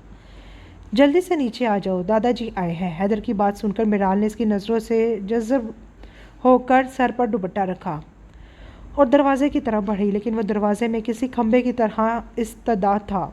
चलें, मिराल ने नज़रें नीचे किए ही कहा। जी चलिए। हैदर ने एक सर्द आह बढ़ी और इसे बाहर जाने के लिए रास्ता दिया, खुद भी पीछे चल दिया। वो रुकी और मुड़कर पूछा, वो कहाँ है? वो कौन? हैदर गायब दिमागी से बोला। दादाजी? जी वो नीचे लाउंज में है। अच्छा, फिर आप आगे हो, मैं पीछे चलती हूँ। हैदर मुस्कुराकर आगे बढ़ गया। अस्सलाम वालेकुम दादाजी। वालेकुम अस्सलाम। दादाजी मिराल के सर पर हाथ रखा। तुमने इस उल्लू के पट्टे के साथ शादी कैसे कर ली? वो शरारत से बोले। मिराल होनक बनी इनकी बातें सुनने लगी।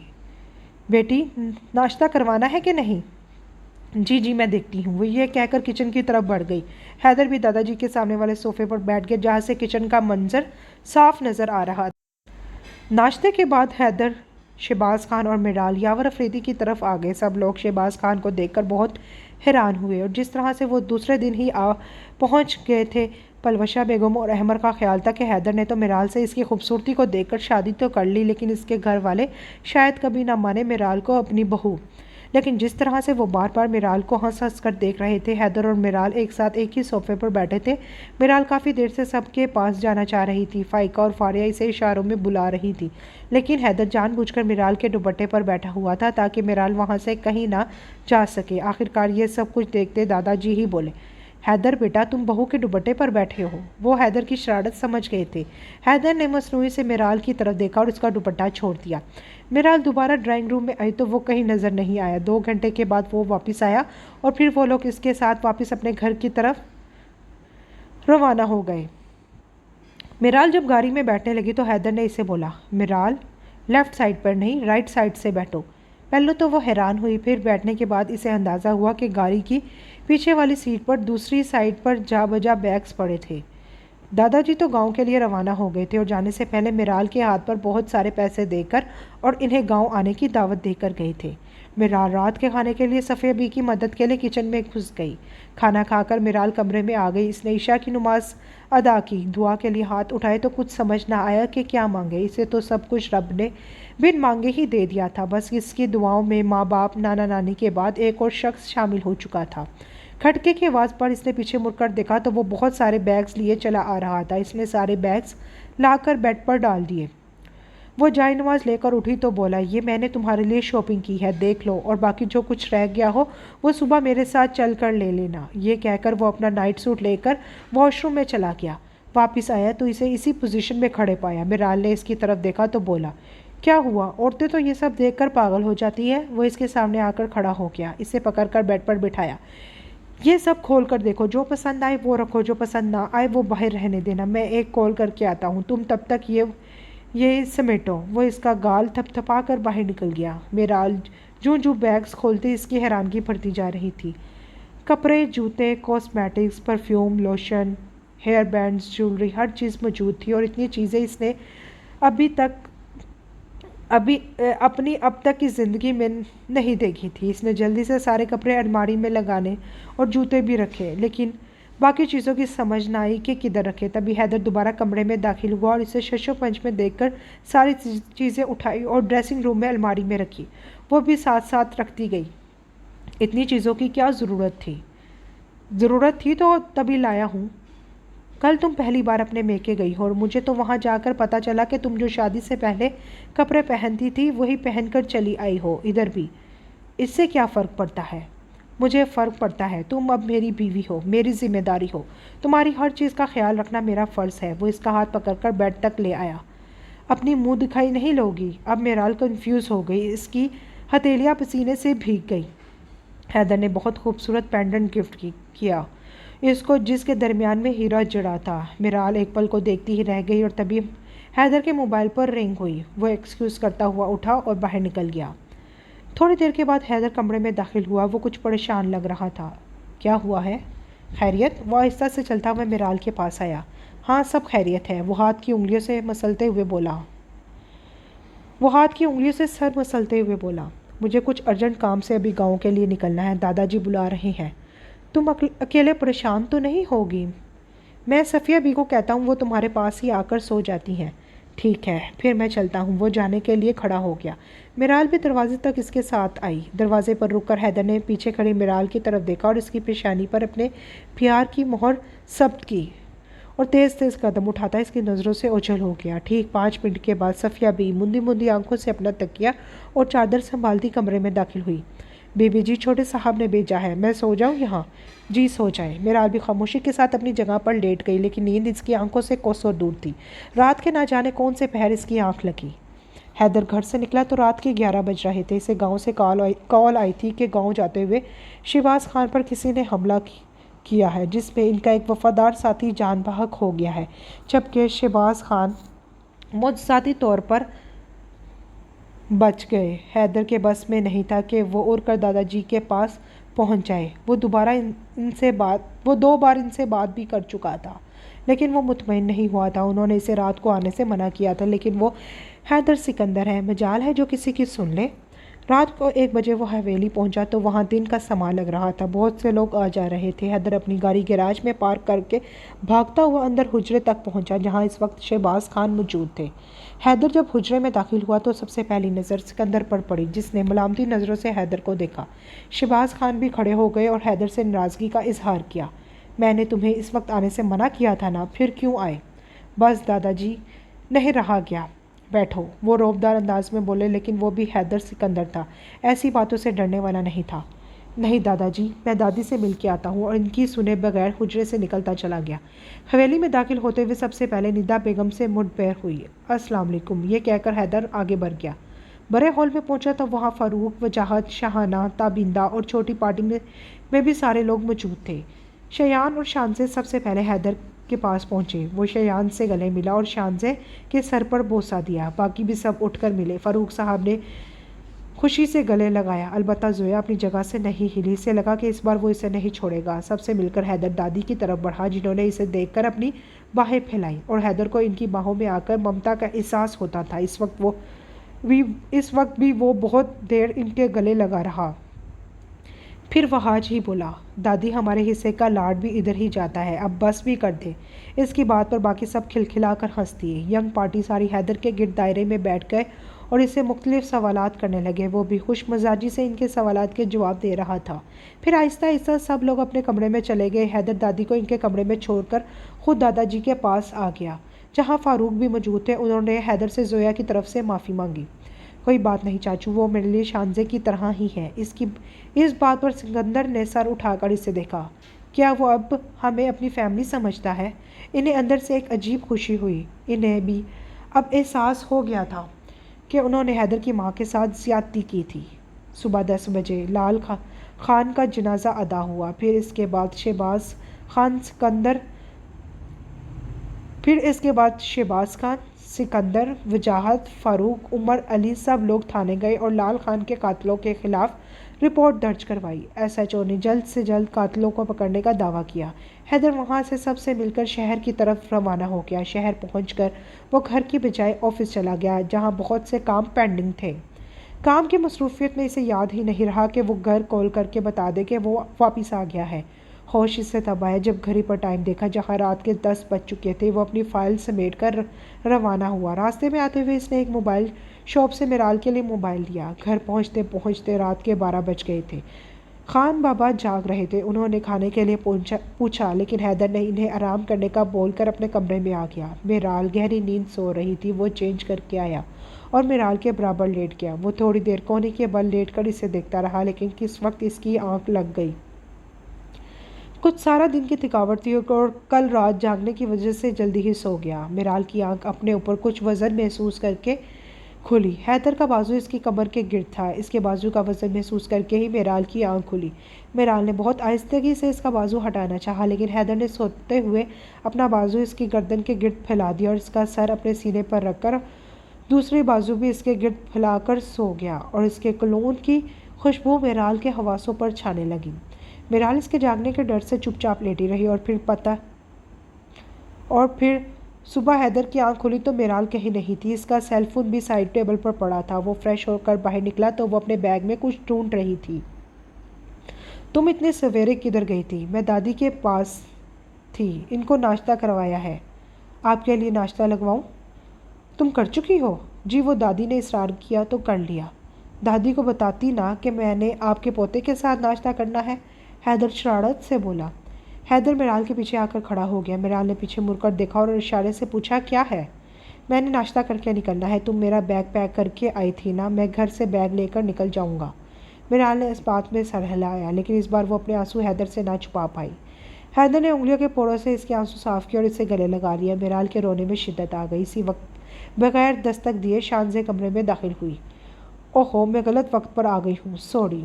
मिराल जल्दी से हैदर से अलग हुई, लेकिन हैदर ने इसे खींचकर करीब कर लिया और शानजे की तरफ मुड़ा। अब तो आप आ ही गई हैं मैडम, बताइए कैसे आना हुआ? वो हम सब लोग घूमने का प्रोग्राम बना रहे थे तो पूछना था आप दोनों भी चलेंगे? मैं तो बस निकल रहा हूँ वापसी के लिए, अपनी भाभी को साथ ले जाओ। नहीं, आज मैंने नहीं जाना, फिर कभी सही। चलो ठीक है, मैं चलती हूँ, आप लोग रोमांस कर लें।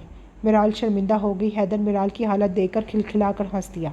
मिराल ने इसके इस तरह हंसने पर इसके सीने पर जोरदार मुक्का रसीद दिया। हैदर ने हंसते हुए इसके गाल खींचे।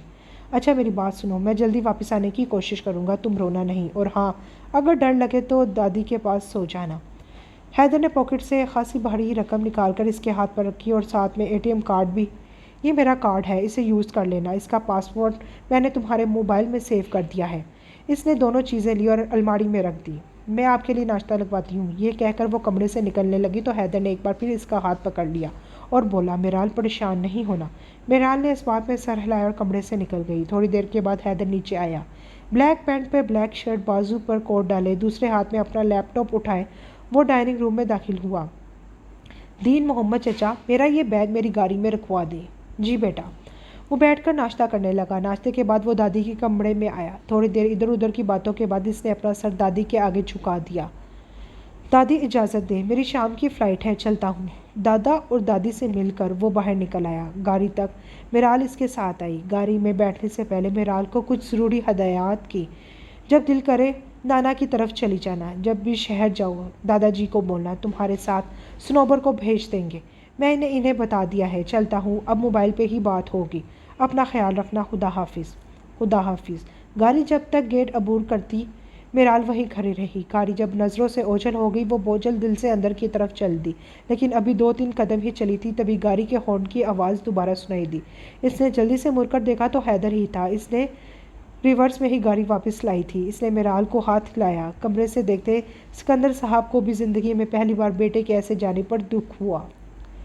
हैदर एयरपोर्ट पहुंचकर मिराल को कॉल की। इसकी आवाज़ सुनते ही मिराल ने फिर से रोना शुरू कर दिया। हैदर थोड़ी देर मिराल के चुप होने का इंतज़ार करता रहा, लेकिन जब काफ़ी देर बाद भी वो चुप ना हुई तो वो बोला, मिराल अब अगर तुम एक भी आंसू बहाया तो मैं अभी के अभी वापस आ जाऊंगा। मिराल ने अपने आंसू पोंछ लिए और हैदर ने चंद और बातें करने के बाद कॉल बंद कर दी और इसे अपना बहुत सारा ख्याल रखने की तायीद करना नहीं भूला।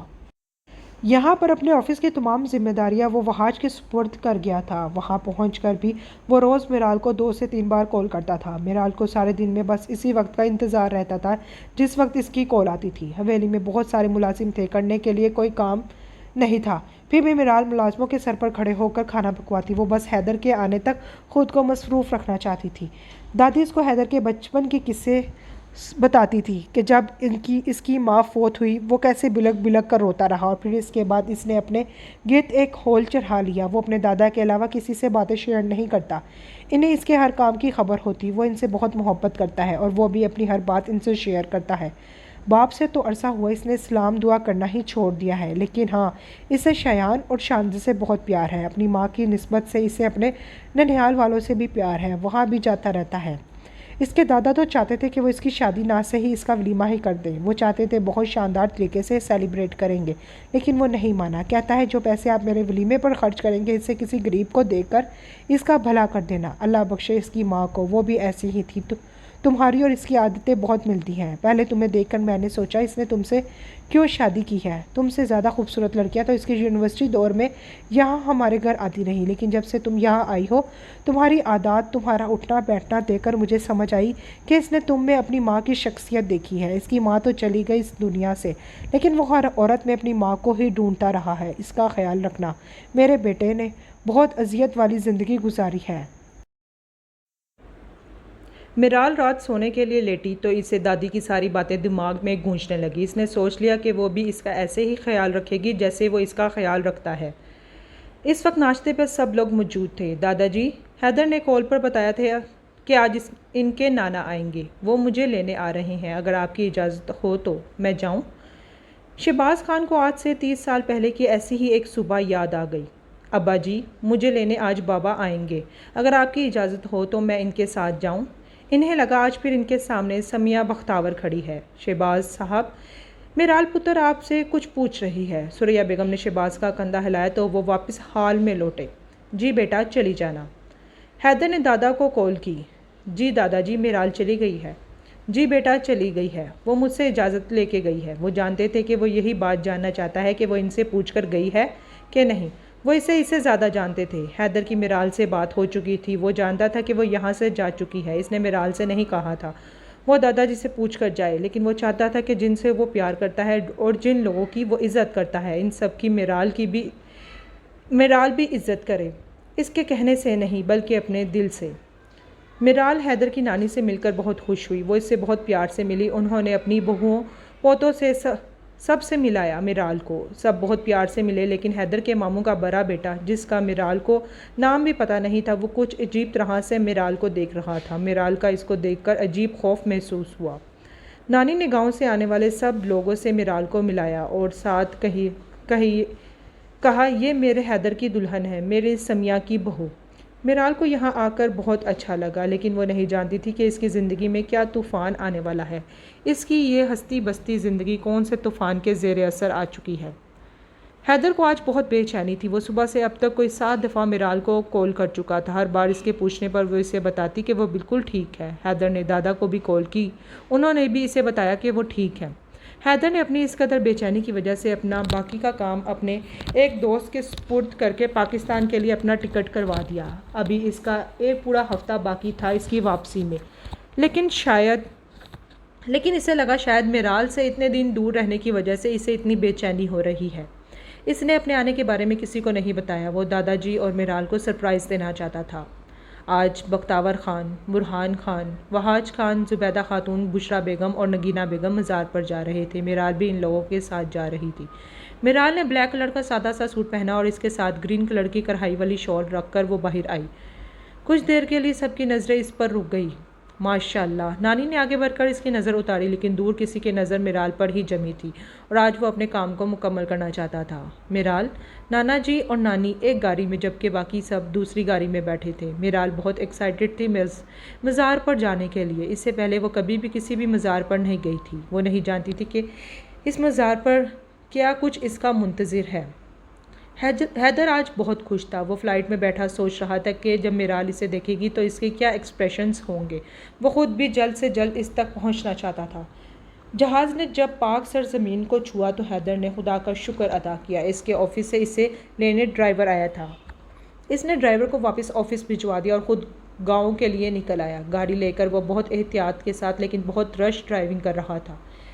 मिराल ने मज़ार का हर कोना देखा। वो बहुत जोश से एक एक जगह को देख रही थी। बाकी सब मज़ार पर चादर वगैरह चढ़ाकर अब कुछ देर सताने के लिए एक जगह पर बैठ गए, लेकिन मिराल को आराम नहीं करना था। वो मज़ार से बाहर निकल आई और इसने मज़ार के सामने एक बाग में देखा। वो दूर से बहुत प्यारा लग रहा था। मिराल इसे पास से देखने के लिए नीचे उतरी। वो सीढ़ियों से नीचे उतरकर इसने रोड क्रॉस की। मज़ार और बाग के दरमियान में रोड थी। तभी इसे पीछे से जानी पहचानी आवाज़ सुनाई दी। ये आवाज़ तो वो लाखों में भी पहचान सकती थी। हैदर सीधा नाना की हवेली पहुंचा, लेकिन यहाँ आकर इसे पता चला कि सब लोग मज़ार पर गए हैं। इसने वहाँ बैठकर इंतज़ार करने के बजाय वहाँ जाकर मिराल को सरप्राइज़ करने का सोचा और गाड़ी लेकर मज़ार की तरफ चल दिया। वो मज़ार पर पहुंचकर अपनी गाड़ी को साइड पर लगा रहा था, तभी इसे रोड की दूसरी साइड पर मिराल नज़र आई। हैदर ने इसे पुकारा तो वो झट से मुड़ी। इसके चेहरे पर खुशी देखने वाली थी। वो हैदर को आज बहुत ही प्यारी लगी। हैदर ने इसकी तरफ कदम बढ़ाए, तभी एक गाड़ी इन दोनों के दरमियान आ गई। हैदर को बस इतना महसूस हुआ कि इसकी पसलियों में किसी ने गर्म लोहा घुसा दिया हो और वो गाड़ी तेज़ रफ्तारी के साथ आगे बढ़ गई। और हैदर को बेहोश होने से पहले सिर्फ इतना याद रहा कि मिराल रोड की दूसरी साइड पर मौजूद नहीं थी। मिराल हैदर को देखकर हैरान रह गई। इसने तो सोचा भी नहीं था कि आज वो आएगा। फिर इसने हैदर को अपनी तरफ बढ़ते देखा, लेकिन तभी एक गाड़ी इन दोनों के दरमियान में आ गई। इससे पहले कि मिराल कुछ समझती, गाड़ी का दरवाज़ा खुला और एक निकाबपोश ने इसे गाड़ी के अंदर खींच लिया और इसके मुंह पर कोई चीज़ रखी और इसके बाद इसे कोई होश नहीं रहा। बख्तावर खान नमाज पढ़ने के गर्ज से उठे, तभी उन्होंने लोगों को नीचे रोड की तरफ भागते देखा। किसी से पूछने पर पता चला कि कोई नौजवान है जिसे कोई गोलियां मारकर भाग गया है। वो भी देखने के लिए नीचे उतरे, लेकिन नौजवान को देखकर इनके पाँव के नीचे से ज़मीन ही निकल गई। उन्होंने सबको बुलाया और जल्दी ही करीबी हॉस्पिटल में इसे पहुंचाया। हॉस्पिटल वालों ने इसे फर्स्ट एड दी और इसे किसी बड़े हॉस्पिटल में ले जाने का मशवरा दिया। पुलिस भी वहां पहुंच गई।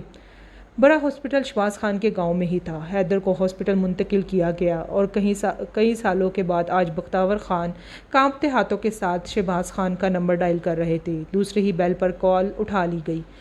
बख्तावर बात कर रहा हूँ। दूसरी तरफ खामोशी छा गई। सब लोग इस वक्त हॉस्पिटल में मौजूद थे। शहबाज खान को लग रहा था कि अगर इसे कुछ हो गया तो इनका दिल भी इसके साथ ही रुक जाएगा। वो बहुत ज़ब्त का मुजाहरा कर रहे थे, लेकिन ये वही जानते थे कि वो किस दिल से अपने लाडले पोते को इस हालत में देख रहे हैं। 2 घंटे के बाद डॉक्टर ने बताया कि वो अब ख़तरे से बाहर है। शहबाज खान ने उमर और अली को हवेली भेजा, जाकर सदके के बकरे दो और औरतों को बता दो कि मेरा बेटा अब ठीक है। तभी इन्हें मिराल की याद आई। वो बख्तावर खान की तरफ मुड़े। मिराल कहाँ है? इनकी बात सुनकर वो परेशान हो गए और तभी वहाँ बुरहान खान आए और उन्होंने बताया कि वो हर जगह मिराल को ढूंढ चुके हैं, लेकिन वो कहीं नहीं मिली। सिकंदर खान परेशानी से उठे और सीधा पुलिस स्टेशन पहुँचे। वो पुलिस को लेकर इन्हीं मज़ार के आसपास का सारा इलाका छान मारा, लेकिन मिराल कहीं नहीं मिली।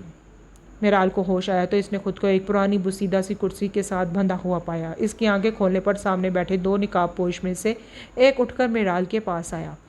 आज हैदर सिकंदर से बदला लेने का मौका मिला है, लेकिन क्या करूं, ऐसी हसीना को मारते हुए दुख तो होगा। ये कहकर इसने मिराल के चेहरे पर हाथ फेरना चाहा। मिराल ने अपना चेहरा पीछे कर लिया और नफरत से इस शख्स के मुँह पर थूक दिया। इस शख्स ने खींच के 2 थप्पड़ मिराल के मुँह पर मारे।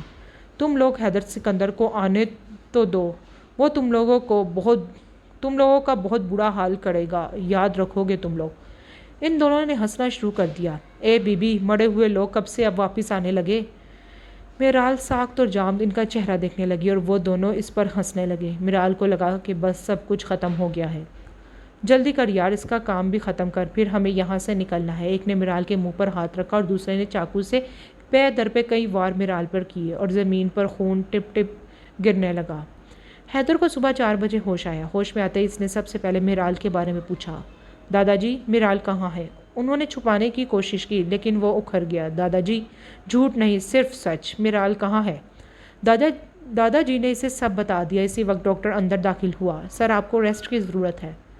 देखो डॉक्टर, मुझे नींद का इंजेक्शन नहीं लगाना, वरना जब नींद से उठूंगा तो सबसे पहले तुम्हारी जान लूँगा। सिर्फ एंटीबायोटिक दो। साथ ही इसने सिकंदर को, उमर को और अली को कॉल करने के लिए बोला और साथ ही अपना मोबाइल मांगा। इसने अपने मोबाइल पर GPS ट्रैकर ऑन किया, जो कि मिराल की कलाई पर बंदी घड़ी के साथ कनेक्ट था। उमर इस वक्त गाड़ी ड्राइव कर रहा था। फ्रंट सीट पर हैदर बैठा था, जबकि पीछे वाली सीटों पर अली और सिकंदर साहब बैठे थे। हैदर की नज़र अपने मोबाइल की स्क्रीन पर थी। इसने दोनों होठ सख्ती से भींचे हुए थे। इसका रवा इस वक्त दुआ बना हुआ था। वो दिल ही दिल में बस दुआएं मांगे जा रहा था कि बस इसकी मिराल सही सलामत मिल जाए। वो उमर को गाइड कर रहा था कि आगे किधर जाना है। गाड़ी जूं ही एक कच्चे रास्ते की तरफ मुड़ी, हैदर सीधा होकर बैठ गया, लेकिन थोड़ा सा आगे जाकर वो सड़क ख़त्म हो गई। हैदर सबसे पहले गाड़ी से निकला और इसने अपनी गाड़ी से अपनी सेफ्टी गन उठा ली। रास्ते में वो लोग आगे बढ़ने लगे। हैदर सबसे आगे था। इससे ठीक तरह से चला नहीं जा रहा था। वो कमर से थोड़ा झुक कर चल रहा था, क्योंकि सीधा होकर चलने से इसके जख्म में खंचाव होता था। थोड़ा सा आगे चलकर दरख्तों का झुंड शुरू हो गया। वो झुंड जैसे ही ख़त्म हुआ, इन्हें आगे एक पुराना बुसीदा सा घर नजर आया। घर के गेट पर पहुंचकर इन लोगों ने थोड़ी देर अंदर से कोई आवाज़ें सुनने की कोशिश की, लेकिन इन्हें कोई आवाज़ सुनाई ना दी। हैदर ने गेट पर थोड़ा सा दबाव डाला तो वो खुलता चला गया। गेट से अंदर बड़ा सा दलान था। दलान के आखिर में 2 कमरे थे। एक तो लोग था, जबकि दूसरा खुला था। उमर और अली एहतियात से बाहर ही खड़े हो गए, जबकि सिकंदर और हैदर अंदर गए। कमरे के अंदर दाखिल होते ही हैदर के हाथ से गन गिर गई। वो सामने कुर्सी पर मौजूद थी, खून में लथपथ पड़ी थी। हैदर बहुत हिम्मत करके इस तक पहुंचा। इसके चेहरे पर हाथ से इसे जगाने लगा, लेकिन जैसे वो सो रही हो। मिराल का सर एक झटके से हैदर के कंधे से लगा। हैदर ऊंची आवाज़ में रोने लगा। इसका जब्त टूट गया था। बेटे की हालत देखकर सिकंदर ने बहुत जब्त से काम लिया और आगे बढ़कर मिराल की नब्ज़ चेक की, जो बहुत सुस्त लेकिन चल रही थी। सिकंदर ने जल्दी से हैदर से मिराल को अलग किया। हैदर ये जिंदा है, इसकी नब्ज़ चल रही है। हैदर ने जल्दी से इसकी कलाई पकड़ी और इसे उठाने की कोशिश करने लगा, लेकिन नाकाम रहा। सिकंदर ने इससे मिराल को ले लिया और बाहर की तरफ भागे। इस वक्त वो हॉस्पिटल में आईसीयू के बाहर बैठा था। इसकी अपनी कंडीशन कुछ अच्छी नहीं थी, लेकिन फिर भी वो पिछले 3 घंटों से एक ही पोजीशन में बैठा था। इस वक्त दोनों हवेली से सारे लोग हॉस्पिटल में मौजूद थे। बख्तावर खान खुद को इस सब का जिम्मेदार समझ रहे थे। वो शर्मसार थे। वो हैदर से भी माफ़ी मांग चुके थे। हैदर ने इनका हाथ पकड़ लिया। नहीं नाना, ये सब तो हमारी किस्मत में पहले से ही लिख दिया गया था। कोई 4 घंटे के बाद डॉक्टर्स बाहर आए और इन्हें बताया कि वो अब ख़तरे से बाहर है, लेकिन ये कोई पता नहीं कि इसे होश कब आएगा। अगर इसे अगले 24 घंटे में होश आ जाता है तो ठीक, नहीं तो आप लोग किसी भी तरह की सूरत हाल के लिए तैयार रहे। इसे वार्ड में शिफ्ट कर दिया गया। सबके बहुत कहने के बावजूद हैदर गढ़ नहीं गया। वो इसके सामने इसे बैठा इसे देखता रहा। बाकी सबको इसने घर भेज दिया, लेकिन सिकंदर नहीं माने और हॉस्पिटल में ही रुके। दूसरे दिन दोपहर को मिराल को होश आया। आंखें खुलते देखकर हैदर की जान में जान आई। खुशी से इसकी आंखों से आंसू निकल आए।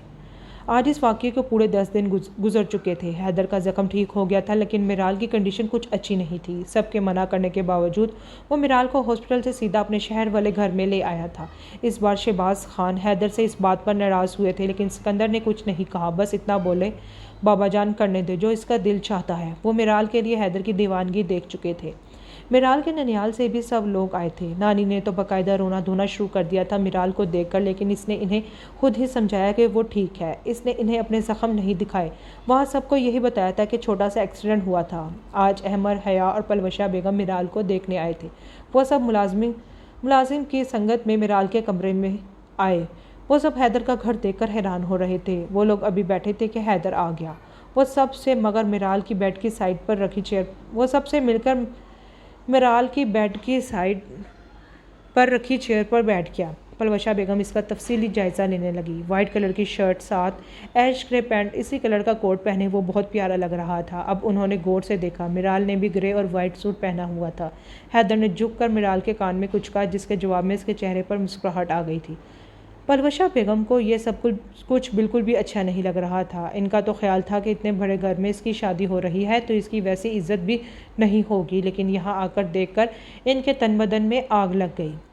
आज इस वाक़ये को पूरा 1 माह गुजर चुका है। मिराल की हालत अब पहले से काफ़ी बेहतर है। वो अब पूरे घर में घूम फिर सकती थी, लेकिन इस वाक़ये ने इसके दिमाग पे बड़ा गहरा असर छोड़ा था। वो अक्सर रात को उठकर ऊंची ऊंची आवाज़ में रोना शुरू कर देती, कभी सोते में चीखती चिल्लाती। हैदर इसकी इस हालत की वजह से बहुत परेशान था। इसने अपने साथ अब ऑफिस में वहाज और उमर को भी रख लिया था। गांव वो जाना नहीं चाहता था, क्योंकि एक बार दादा के कहने पर इसने मिराल को गांव चलने के लिए कहा, लेकिन वो इतना परेशान हो गई कि हैदर ने दादाजी को इसी वक्त मना कर दिया। लेकिन वो खुद 2-3 बार गांव जा चुका था, क्योंकि वो जानना चाहता था कि कौन है जिसने इसके साथ और मिराल के साथ ये सलूक किया है। आज वो फिर इसी जगह पर आया था जहाँ से इसने मिराल को बाजियाब किया था। वहाँ इसने घूम फिर कर आसपास की सारी जगह का जायज़ा लिया और फिर इसे एक क्लू मिल गया। इसे इस घर की पिछली तरफ से सिगरेट के आज जले टुकड़े और एक मर्दाना चेन मिली, जो कि एक झाड़ी के साथ उलझी हुई इसे मिली थी। वो जानता था कि ये किसकी चेन है, लेकिन फिर भी वो एक बार कंफर्म करना चाहता था। इसलिए वो वहाँ से सीधा बख्तावर खान की हवेली आया। सब ने इसे हाथों हाथ लिया था, क्योंकि जो कुछ इसकी बीवी के साथ यहाँ हो चुका था, इसके बाद भी इसका यहाँ आना इनके लिए एजाज़ था। खाना खाते हुए हैदर ने मुकर्रम अब्बास को छुपती हुई नज़रों से देखा और मुखातिब करते हुए पूछने लगा, मुकर्रम, तुम पिछले दिनों कहाँ थे जब मुझे गोली लगी थी? सबकी नज़रें मुकर्रम पर रुकी। हैदर भी इसे सवालिया नज़रों से देखने लगा। मैं शहर गया था किसी काम से। जब वापस आया तो तुम्हारे बारे में पता चला, लेकिन तब तक तुम शहर जा चुके थे। वैसे क्या हाल है तुम्हारी बीवी का? मेरी बीवी? हैदर तंजिया बोला। मेरी बीवी ठीक है। मारने वालों ने तो कोई कसर नहीं छोड़ी थी, लेकिन वो कहते हैं ना, मारने वालों से बचाने वाला बड़ा है, तो बस वो भी बच गई अल्लाह के करम से। जाने से पहले वो बख्तावर खान से इनके हुजरे में मिलकर गया था और इन पर यह वाज़िया कर गया था कि वो मुकर्रम को छोड़ेगा नहीं उन्हें दुख तो बहुत हुआ सुनकर, लेकिन उन्होंने इसे रोका नहीं। अगर वो इन्हें अपनी कसम देकर ना रोकता तो वो खुद ही जाकर मुकर्रम का सीना गोलियों से छलनी कर देते, जिसने घर आए मेहमान का ख्याल भी ना किया और ऐसा घिनौना काम किया। वो रात को बहुत लेट लौटा था। मिराल के पूछने पर इसे गौर से देखने लगा। वो भी गड़बड़ा गई। क्या हुआ, ऐसे क्यों देख रही हैं? मैंने तो बस वैसे ही पूछ लिया। तो आपको किसी ने कुछ कहा है कि क्यों मना किया है? आपको तो पूरा पूरा हक है पूछने का। आपसे भी जो पूछा है वो तो बताते ही नहीं और वैसे ही मुझे बातों में लगा रहे हैं। वो अपनी छींप मटाने की कोशिश करने लगी। हैदर इसकी इस बात पर खुलकर हंस दिया और पकड़कर इसे अपने बराबर में बिठा लिया। कल चलोगी अहमर के वलीमे पर? मेहंदी और बारात पर मैंने तुम्हारी तबीयत की वजह से मना कर दिया था। कल तैयार रहना, चलेंगे। ओके। मेराल, कल तुम्हारा रिज़ल्ट भी आ रहा है। वो वहीं पर बैठ गई। मेरा रिज़ल्ट? अगर मैं फ़ेल हो गई तो क्या फिर मैं तुम्हें खुद तैयारी करवाऊंगा और अगले साल फिर से दे देना, और अगर फिर भी ना हुआ तो इससे अगले साल फिर सही। हैदर शरारत से बोला और मुश्किल अपनी मुस्कुराहट छुपाई। आज अहमर का वलीमा था। मिराल ने ब्लू कलर की फुल स्लीव वाली साड़ी पहनी, जबकि हैदर ने नेवी ब्लू कलर का सूट पहन रखा था। सब ने इन्हें हाथों हाथ लिया था। पलवशा बेगम भी मिराल से बहुत अच्छी तरह मिली। वो मिराल की हैसियत समझ गई थी। मिराल भी जानती थी कि ये इज़्ज़त इस शख्स की मरहूने मिन्नत है। वो दोनों अहमर और उसकी बीवी से मिलने स्टेज पर गए तो हर एक की नज़र इन दोनों पर ही थी। अहमर ने खड़े होकर इन्हें बैठने की जगह दी। हैदर ने अपनी पॉकेट से एक लिफाफा निकालकर मिराल के बैग में डाला और इशारे से दुल्हन को देने के लिए बोला। मिराल को तो ख्याल ही नहीं रहा कि कुछ ले आती, लेकिन हैदर को याद था। इसे सोचकर ही फ़ख्र महसूस हुआ कि अल्लाह ने इसे इसके लिए चुना। वो स्टेज से नीचे उतर गया और जाकर यावर अफरीदी और सुरैया बेगम के साथ जाकर बैठ गया। वो दोनों भी मिराल को हंसता मुस्कुराता देखकर मुतमईन हो गए। हैदर भी जानता था मिराल को सबसे ज़्यादा जिन लोगों से प्यार है यही वो दो रिश्ते हैं, इसलिए वो भी इन दोनों का ख्याल रखता था। आखिर इन लोगों ने भी तो कितने साल इसकी मिराल का ख्याल रखा था। मिराल को किसी बात पर हंसते देखकर हैदर को दादी की बात याद आ गई। हैदर, तुझ पर इस चटांग भर लड़की ने जादू कर दिया है। इसी वक्त मिराल ने हैदर की तरफ देखा तो सर के इशारे से पूछा, क्या हुआ? हैदर ने नफ़ी में सर हिलाया। मिराल की सेहत के पेश नज़र हैदर जल्दी ही वापसी के लिए उठ खड़ा हुआ। गाड़ी तक सब लोग इन्हें छोड़ने के लिए आए। रेहाना मुमानी कहने लगी, हैदर, तुमने मिराल पे क्या जादू कर दिया है जो अब ये एक दिन भी रहने के लिए हमारी तरफ नहीं आई? आप इस बात का जवाब मिराल से ही लें, हैदर ने मुस्कुराते हुए कहा। मुमानी, मैं जल्द ही आऊँगी। मेरी तबीयत ठीक नहीं थी इसलिए नहीं आई। मिराल और हैदर नाश्ता कर रहे थे, तभी हैदर के मोबाइल पर किसी की कॉल आई। हैदर अपना सेलफोन लेकर बाहर चला गया। थोड़ी देर के बाद वापस आया। मिराल के पूछने पर बताया कि दादाजी की कॉल थी। मुकर्रम अब्बास खान अपने ख़ास आदमी मुख्तियार के साथ मारा गया है। क्या? लेकिन कैसे? हैदर ने गौर से मिराल की तरफ देखा। मिराल, जब तुम्हें वो लोग पकड़ कर ले गए थे तो तुमने इनका चेहरा देखा था? नहीं, इन लोगों ने मास्क पहने हुए थे। मैं आपसे क्या पूछ रही हूँ हैदर? क्या पूछ रही हो? यही कि आपके इस कज़न को क्या हुआ है? कत्ल किया है किसी ने? हैदर चबा चबा कर बोला। कत्ल? किसे? कहाँ? गांव के बाहर दोनों की लाशें मिली है। किसी ने चाकू के वार से दोनों को ख़त्म किया है। मिराल अभी मज़ीद सवाल जवाब के मूड में थी, लेकिन हैदर नाश्ता ख़त्म करके उठ गया। कमरे में पहुंचा, कॉल आ गई। हैदर, मिराल की जान बच गई थी ना, फिर ये सब क्यों किया है? ताकि आइंदा मेरी फैमिली की तरफ मैली आंख से देखने के लिए मेरे दुश्मन भी 100 बार सोचें। वो तुम्हारा कज़न था, इसने मेरी मिराल को अपनी तरफ से ख़त्म कर दिया था। मैं इस पर किसी टेढ़ी आंख भी बर्दाश्त ना करूं और इसने इसे मौत के मुंह में पहुंचाया।